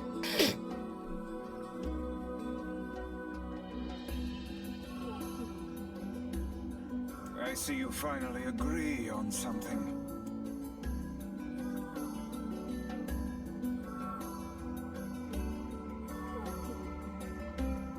1 hour later. Do you not even understand how frustrating this is, you colossal oaf? This is exactly what I hate about you. I'm about to watch a divorce. Fine, hate me. I'll still sleep like a baby knowing I'm not an unreasonable hag like you. Vice, what do I do?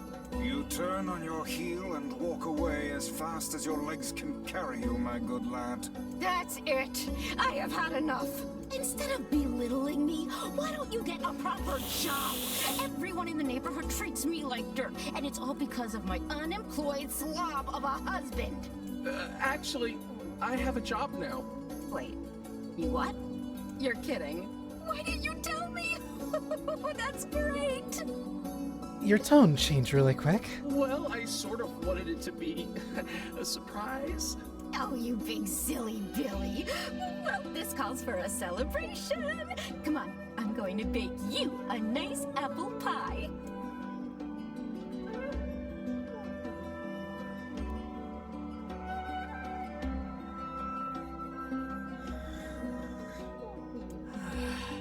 I have no idea what just transpired, but it has utterly exhausted me. Well, looks like they made up, so all's well that ends well? In the course of all that madness, I have forgotten why we even came here in the first place. Oh, heck, the canal. We need to ask him about the canal.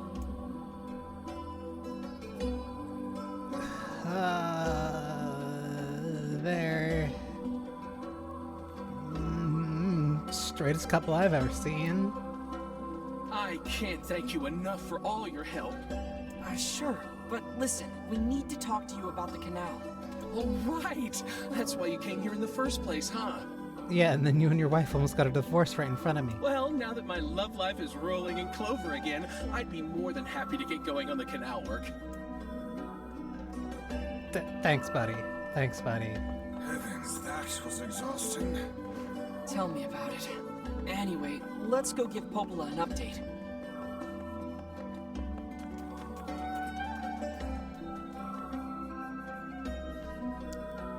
Yeah, so that part wasn't in the original.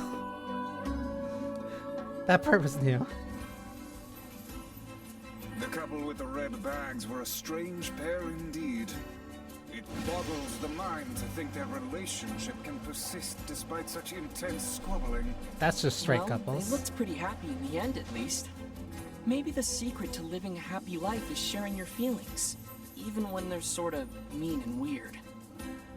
If you adopt such a strategy, I may leave for groceries one day and never return. You'd be a deadbeat dad, Weiss?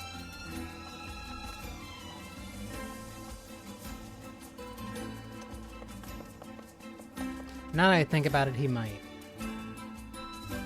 He might.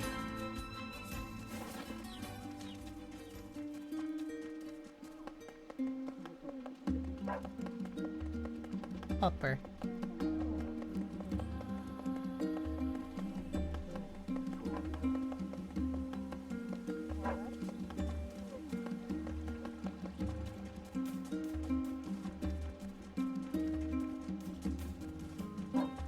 Playtime storybooks.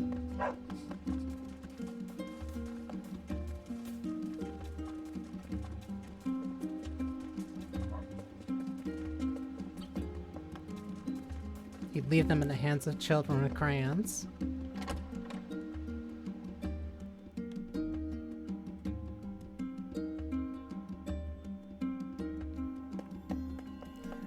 I love that the game does retain those loading screens, specifically because of how much those, like, diary entries and notes are, like, important. Goodness. It sounds like the canal repairman had quite the problem on his hands. I'm glad everything turned out all right. Yeah. Thank you so much for your help. Don't mention it. I'm looking forward to seeing how the canal turns out. If you need anything else from us, just say the word. Hey, wait! Huh? I almost forgot. Yona is looking for you. Huh? She said she needed something from you. Time to go play Big Brother for a bit, huh? I guess so. Thanks, Popola. And now we're back onto the same thing. That feels like what's deliberately happening here. Because I can assure you, this game should be loading a lot faster, considering that the load times are about the same, considering when I first played it, and now. And the only thing that's changed since then is me getting an M.2.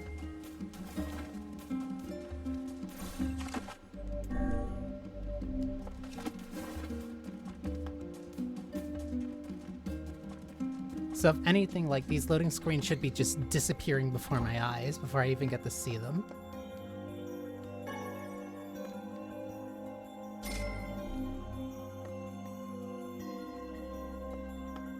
Yay, you're back. Popola said you needed something? Yeah, a favor, actually. What is it? Um, I can't help if you don't tell me, sis. okay, I'm gonna say it. Ready? I'm ready, Yona. I need you to help my friend. Your friend? Yep, I have a friend, and we've been writing each other letters. Seriously? A pen pal? How delightful. Yeah, those don't really exist nowadays, huh? So who is this friend? Well, he's kinda... He? It's a guy? Yes, and he's sick and in a whole lot of trouble. And I know that you and Vicey are the only ones who can help him. Vicey? Tell me about this guy. He lives in this really big house down south, and he's super nice, and he's my friend. So you have to help him. Please? Yona, listen. Please? Great. Now what do I do?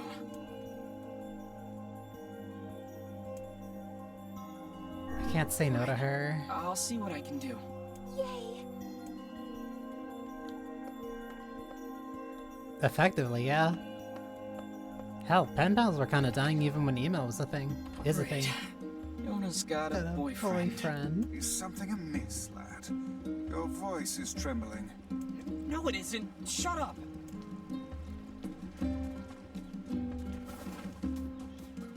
Papa Nier is so pissed off when he hears about that letter.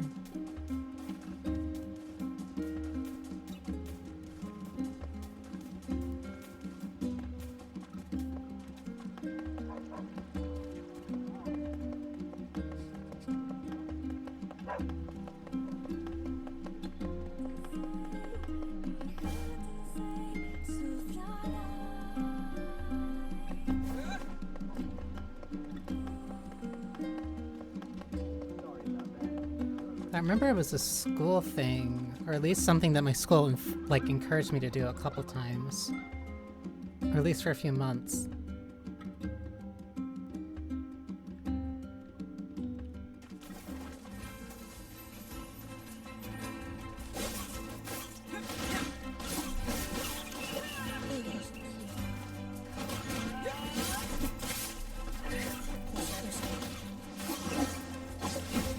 Oh, I just realized I haven't really been upgrading my weapons, but I really haven't needed to for a bit. Yeah.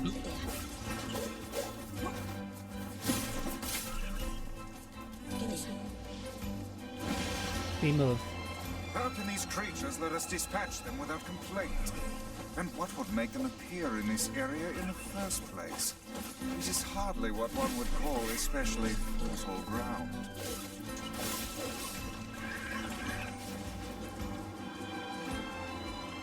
Get him.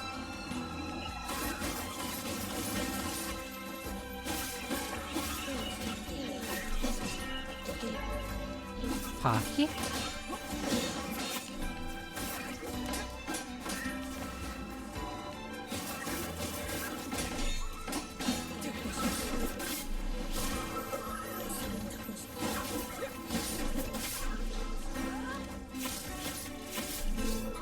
Easy.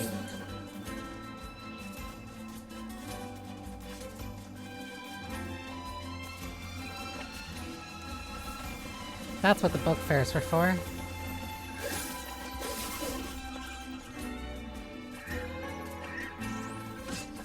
Rainbow spider silk. I think that's like one of the only places that a spider can spawn.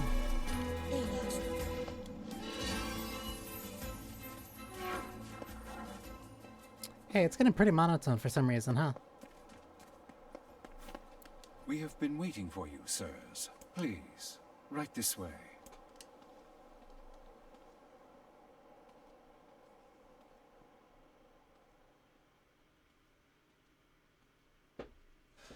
Got very monotone, huh?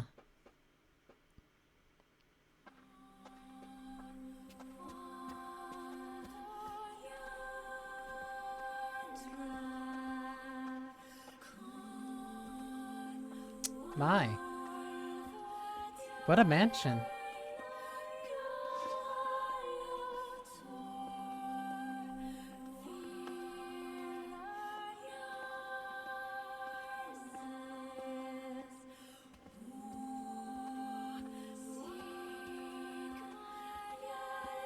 It also does the really good thing here, where after the camera angle changes, you can still hold the direction that you were pressing before and you would still be walking forward.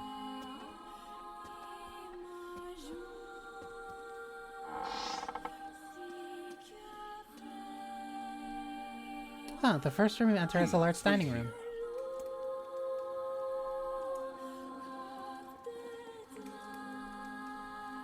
Waiting's a bitch.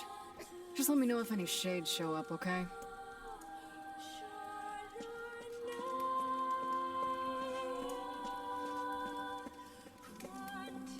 The fireplace.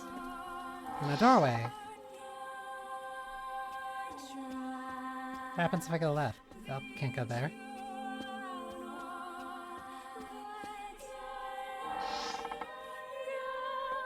The kitchen.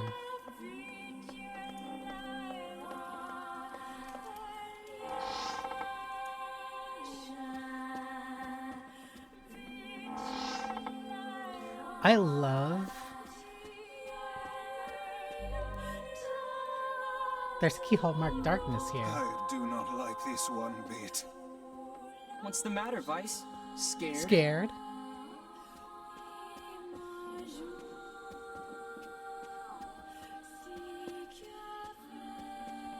Perhaps we should head back, yes?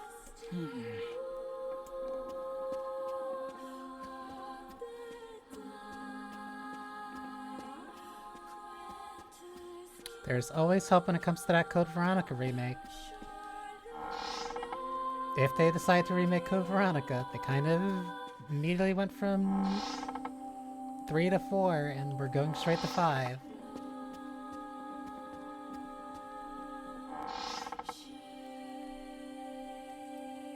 Oh, Kaine's gone. Hey, where'd Kaine go? I knew this was a terrible idea. Haunted manors and the like. Oh, why does no one ever listen to me? Because you're a big coward, Wei, see? Despite being an all-powerful magical tome.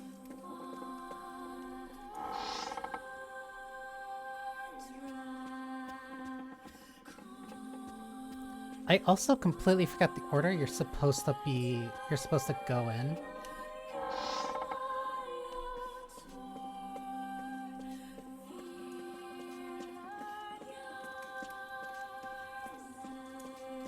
I also really love...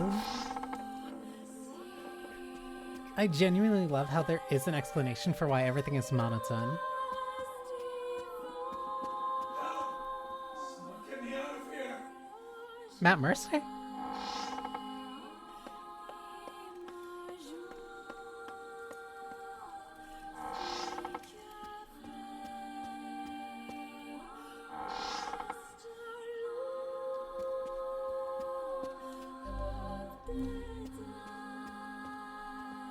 Hey, that painting changed. What's this? The picture has changed. It looks so much more static.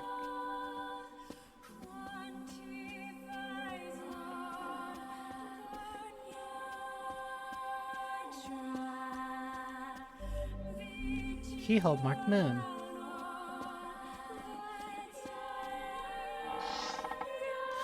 Oh, I remember. It looks like it's in pain. It's kind of scary. Yes, come now. Brave faces. Onward and upward, eh? I love how much of a scared baby Weiss is.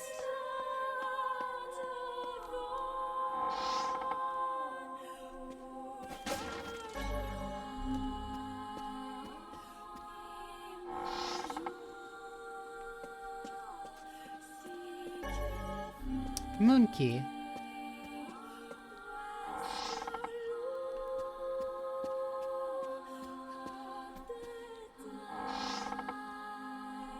This one also fades to white the second that you go outside. Yes. It also forces you to walk. There's no auto run. Shades! What foul hole did they crawl from?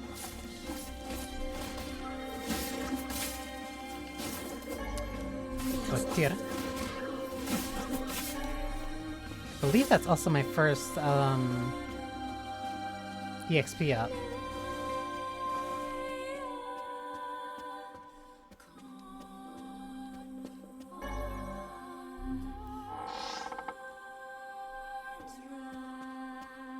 He has a couple sealed verses now. He should be pretty durable.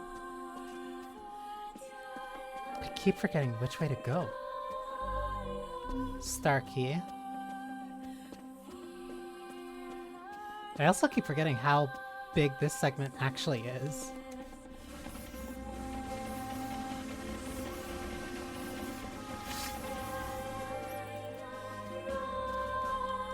Stupid fire. Stupid spider, fear the wrath of my ancient tome of arcane knowledge. You're a male. Young. Not even 20. This description changes for Dad Nier.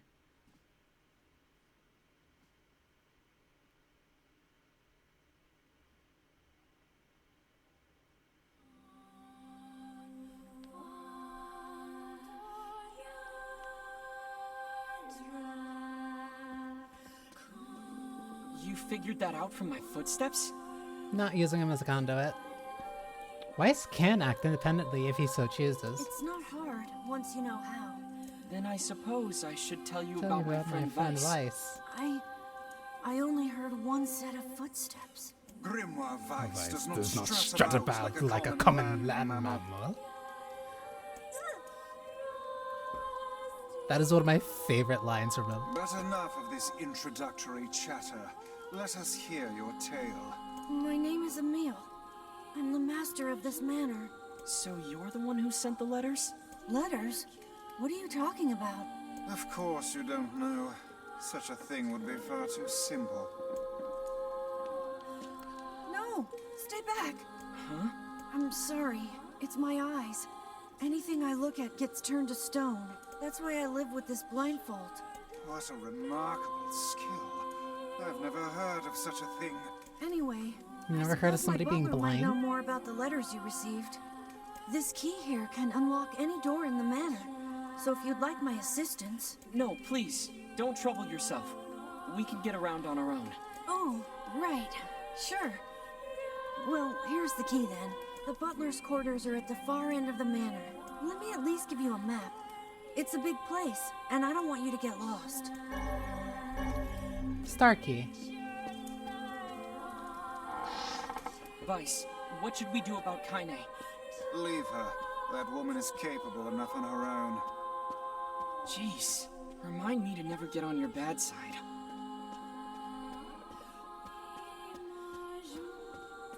Small budget, and they knew how to spend it.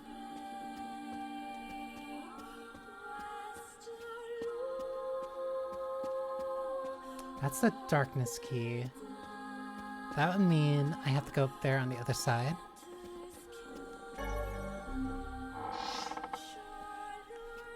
You do get one scene where you get a good, really good close-up. And it's also one of my favorite scenes in a game.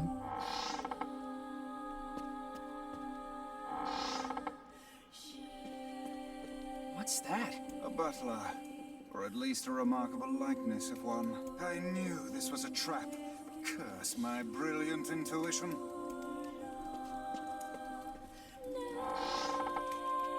That one's just standing still like a mannequin.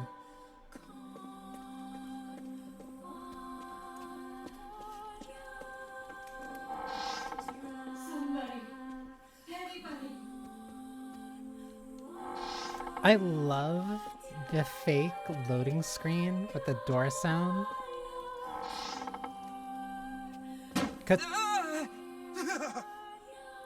Because it feels like that if they really could, they would have also mimicked the aria. They would have mimicked the slow door opening. I don't remember ever seeing that. That's really cool.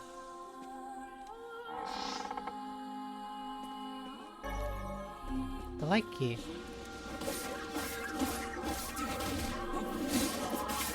Also, fighting shades in this very tight space is kind of nerve-wracking. Mostly because you're so used to having so much more room to maneuver. Whoa! Is that another one?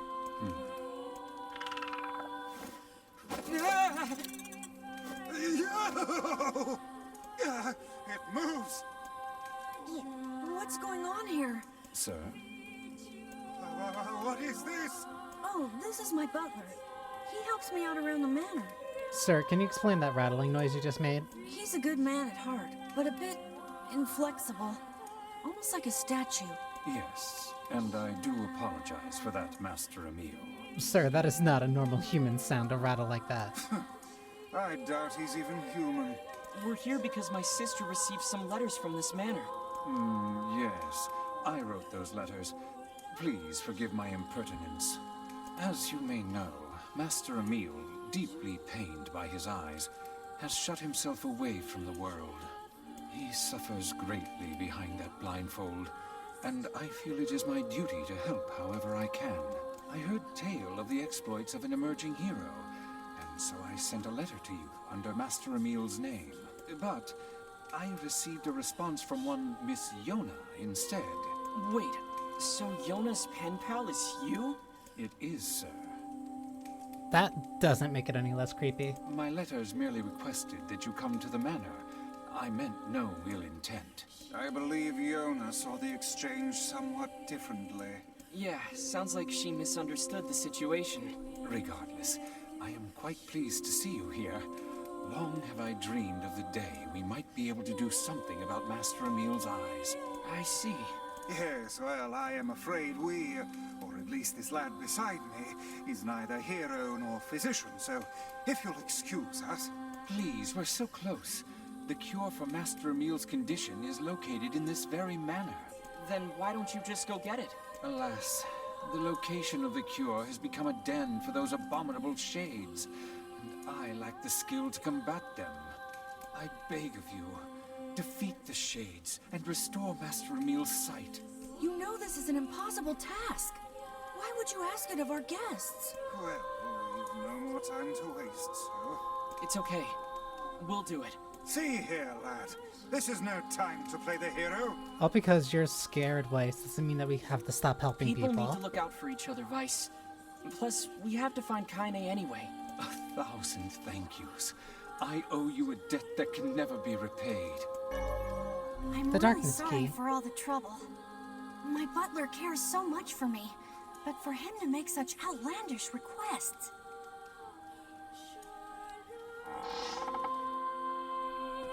Now Emil is with us.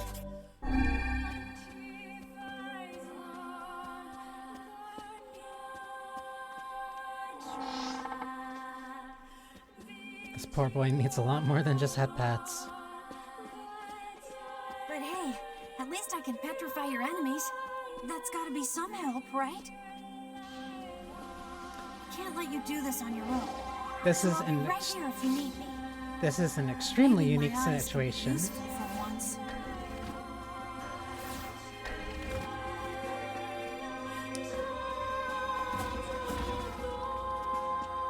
Emil doesn't remove the headband, however he will instantly petrify any enemies that do cross our paths. Which also means that they become one-shot kills. Which is a great way of showcasing his power.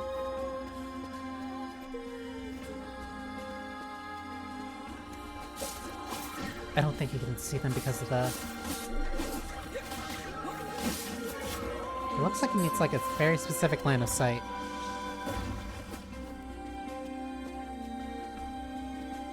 This is like the only time you ever really get like Emil to assist you in this type of way. Also, the painting is deformed even more.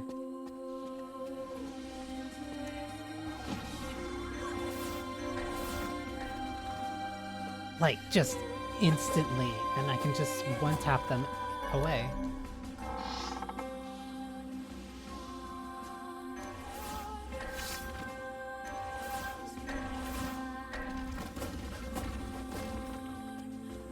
Like, it's insane how just he's able to instantly delete enemies like that, or at least set them up to be deleted. That guy didn't even get a chance to stand up.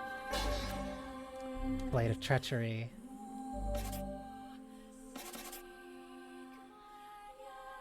Heavy. But I'd rather keep the very light weapons, mostly because of how quick they are used.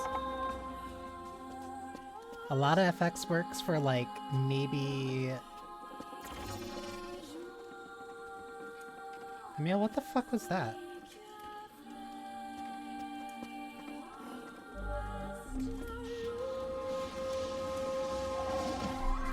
A lot of FX works for maybe like 15 minutes of gameplay.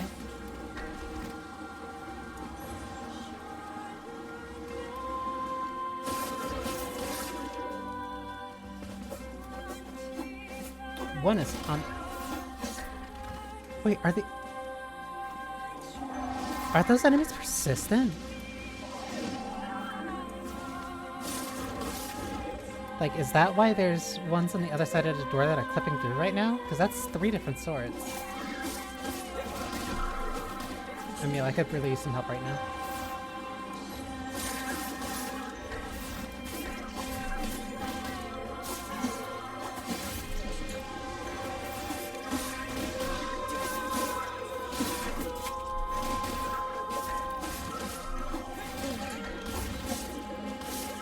Okay, no, Emil, listen.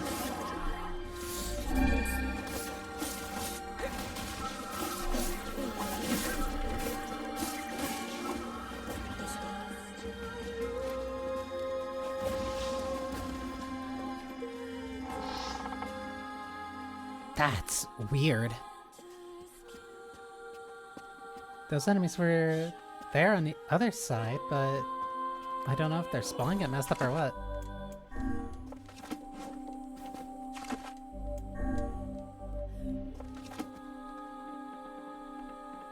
So, time for a very interesting boss, and then after this I'll probably end it for a good start next stream. We should find the cure somewhere nearby. Because I have something to read before next stream.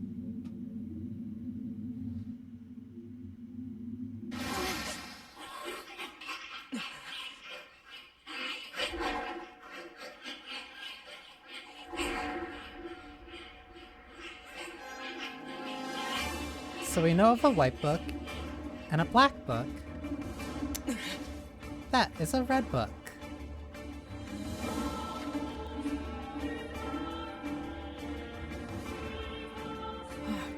This book's kind of like you, Vice. Oh, aren't we clever? As if any mere tome could compare to the wonderment that is Grimoire Vice. Petrification is a fearsome power indeed. This is Grimoire Rubrum.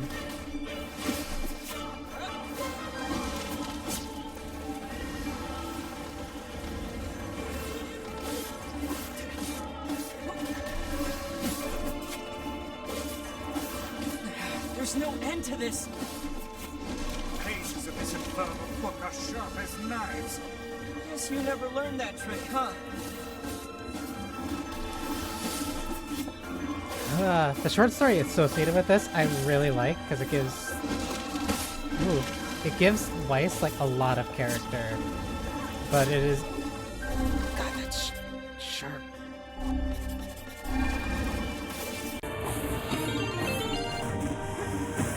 That's why they did not add the red backquest for this. Also, hello Weiss. That's gonna be really difficult jumping between saying Weiss and Vice. Getting close to wrapping up the end of this stream, but thank you for the raid. Hopefully you still at least get to see a little bit of... I think Kaine should show up sometime soon. Oh no! I can't petrify it! She should be showing up.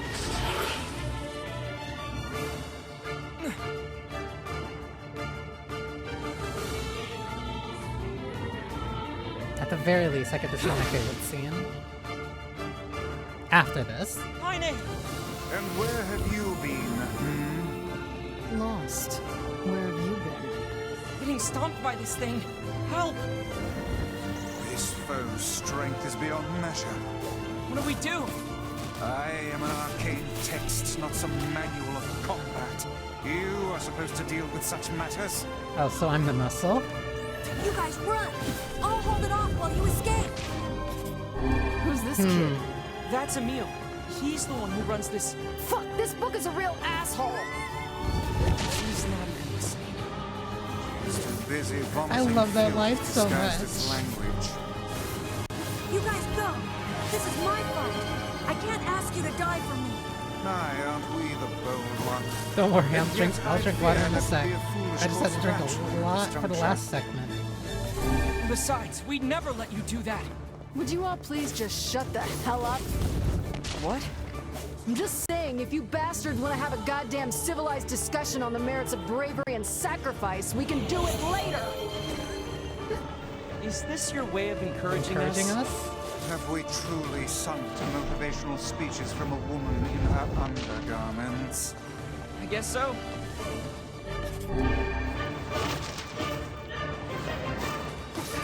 Actually, I should have something. Ooh, I should have something for getting PP water too.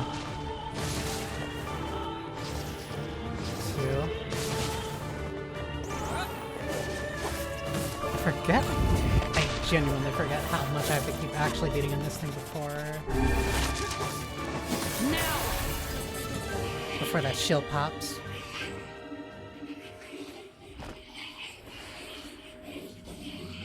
A very kind of one and done and throwaway boss fight, but the short story associated with them I wish Rubrum got a lot more. Just because of that short story. It also makes me curious about a bunch of other books that possibly exist. Weiss, this is it! Research report on petrification. Well, well.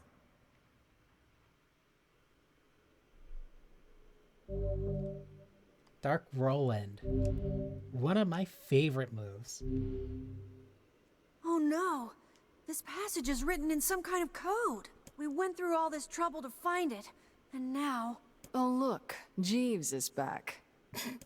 Please allow me to handle this, Master Emile. I shall put all of my efforts into deconstructing this cipher. No matter how long it takes, I will not fail. Sebastian. Ah, so the servant has a name after all.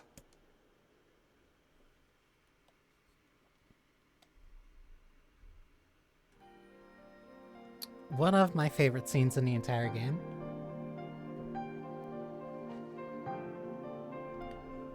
Emile, listen to me.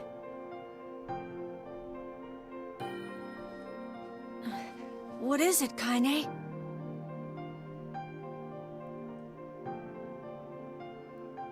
Your eyes are not a sin. Don't ever be ashamed of them. They're a vital part of you. Do you understand?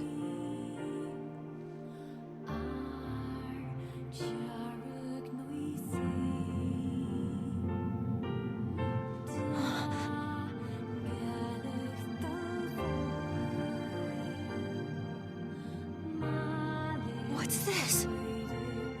A shade? How did you... This arm is an accursed weapon. I thought I would only need it until I had earned my revenge. Once that happened, I figured it was all over. But there's a reason I'm alive, that my arm is alive.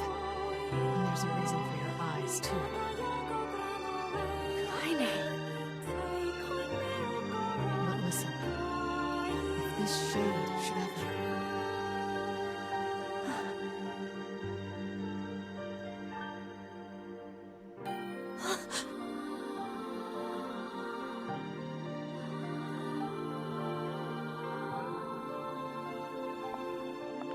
No!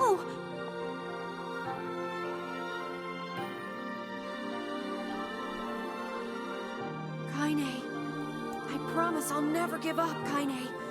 But you can't give up either. Well, we're off. All right. Hey, so Yona's sick, and she doesn't get out much. Do you think you might be able to send her more letters when you have the time? I would be delighted, sir. Goodbye, everyone. Thanks for everything. Take care, Emile. I hope your eyes get better soon. Sealed versus Collected. I saw you exchange some words with that Emile lad earlier. Hopefully it was nothing inappropriate for a young man of his age.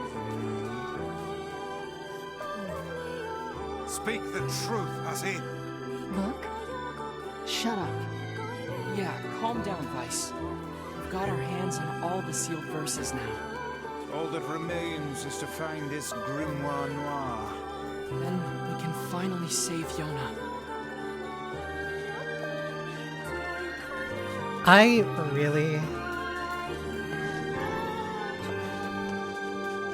really love that scene because it really shows that Kaine can be incredibly gentle.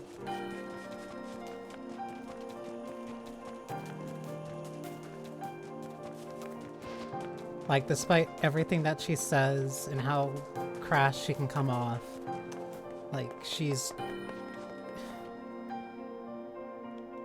can see somebody who's in a very similar situation to her, who also feels like their body is very cursed, and tell them that no, you're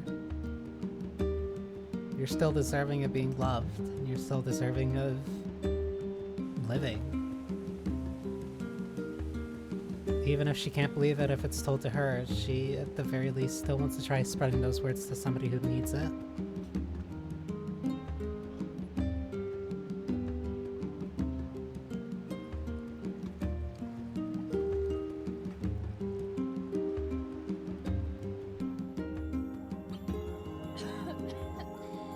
Yona, you need to lie down. I know.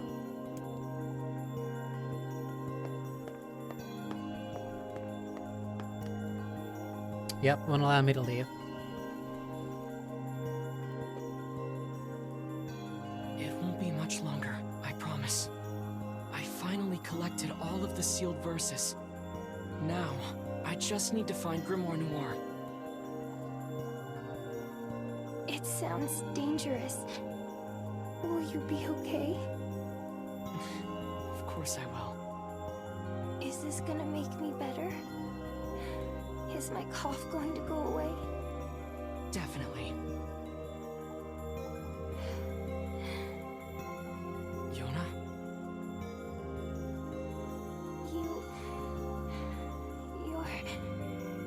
You're not gonna hate me because of this, are you? What are you talking about? It's just... I don't want you to hate me because of this terrible disease. Yona, I could never hate you. I'm gonna go see if Popola has more medicine. Poor girl.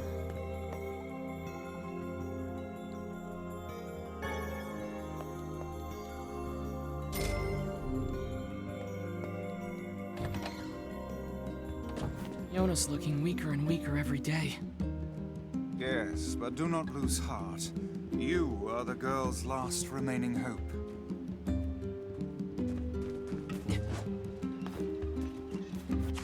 And this is where I will leave off for now. Mostly because what happens next is a great starting point for, is a good starting point, and also because if there's something that I'm gonna miss, it gives me a chance of grabbing it real quick before anything else happens. Yeah. So, like, this is my favorite part of the game that you can't replay. And like, I do like the first act. I do like the first half of the first act. I do like the introduction to that. It has some of my favorite side quests in it. It's really interesting and fun in its own ways, but I think everything after Kaine, because we had a boss fight that started this off. We had the puzzle temple. We had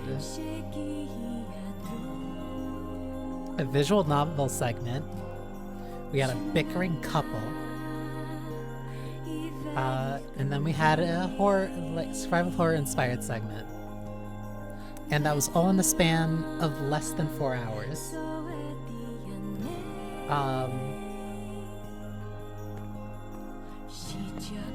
Like, I love so much of how this game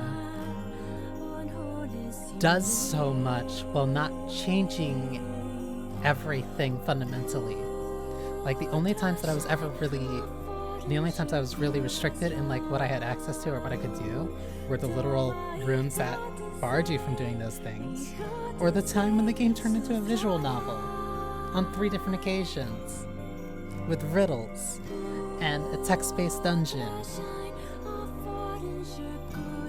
Like, this game does so many different things while staying consistent in what it's trying to do and the message it's also trying to push, while also having drop-dead gorgeous music at every single turn.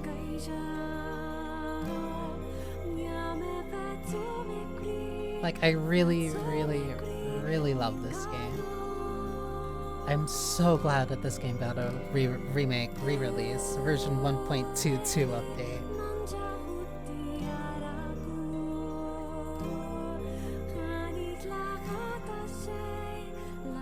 And that's just gonna make me all the more excited for the next time I stream this, because that's when we really get to the fun part, and also the part of the game that I know how to really run through. Because shocker, we're gonna be seeing that part of the game a lot. But regardless, Thank you for spending time with me. I hope you enjoyed yourselves. Yeah. I love this game. I love this game so damn much.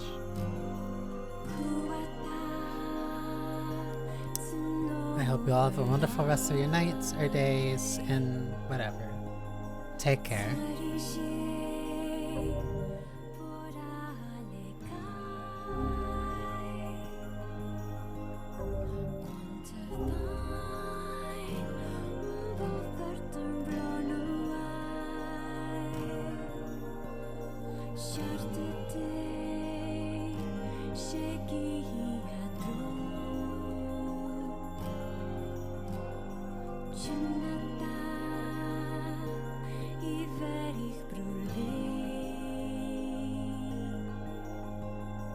Vet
som är gry,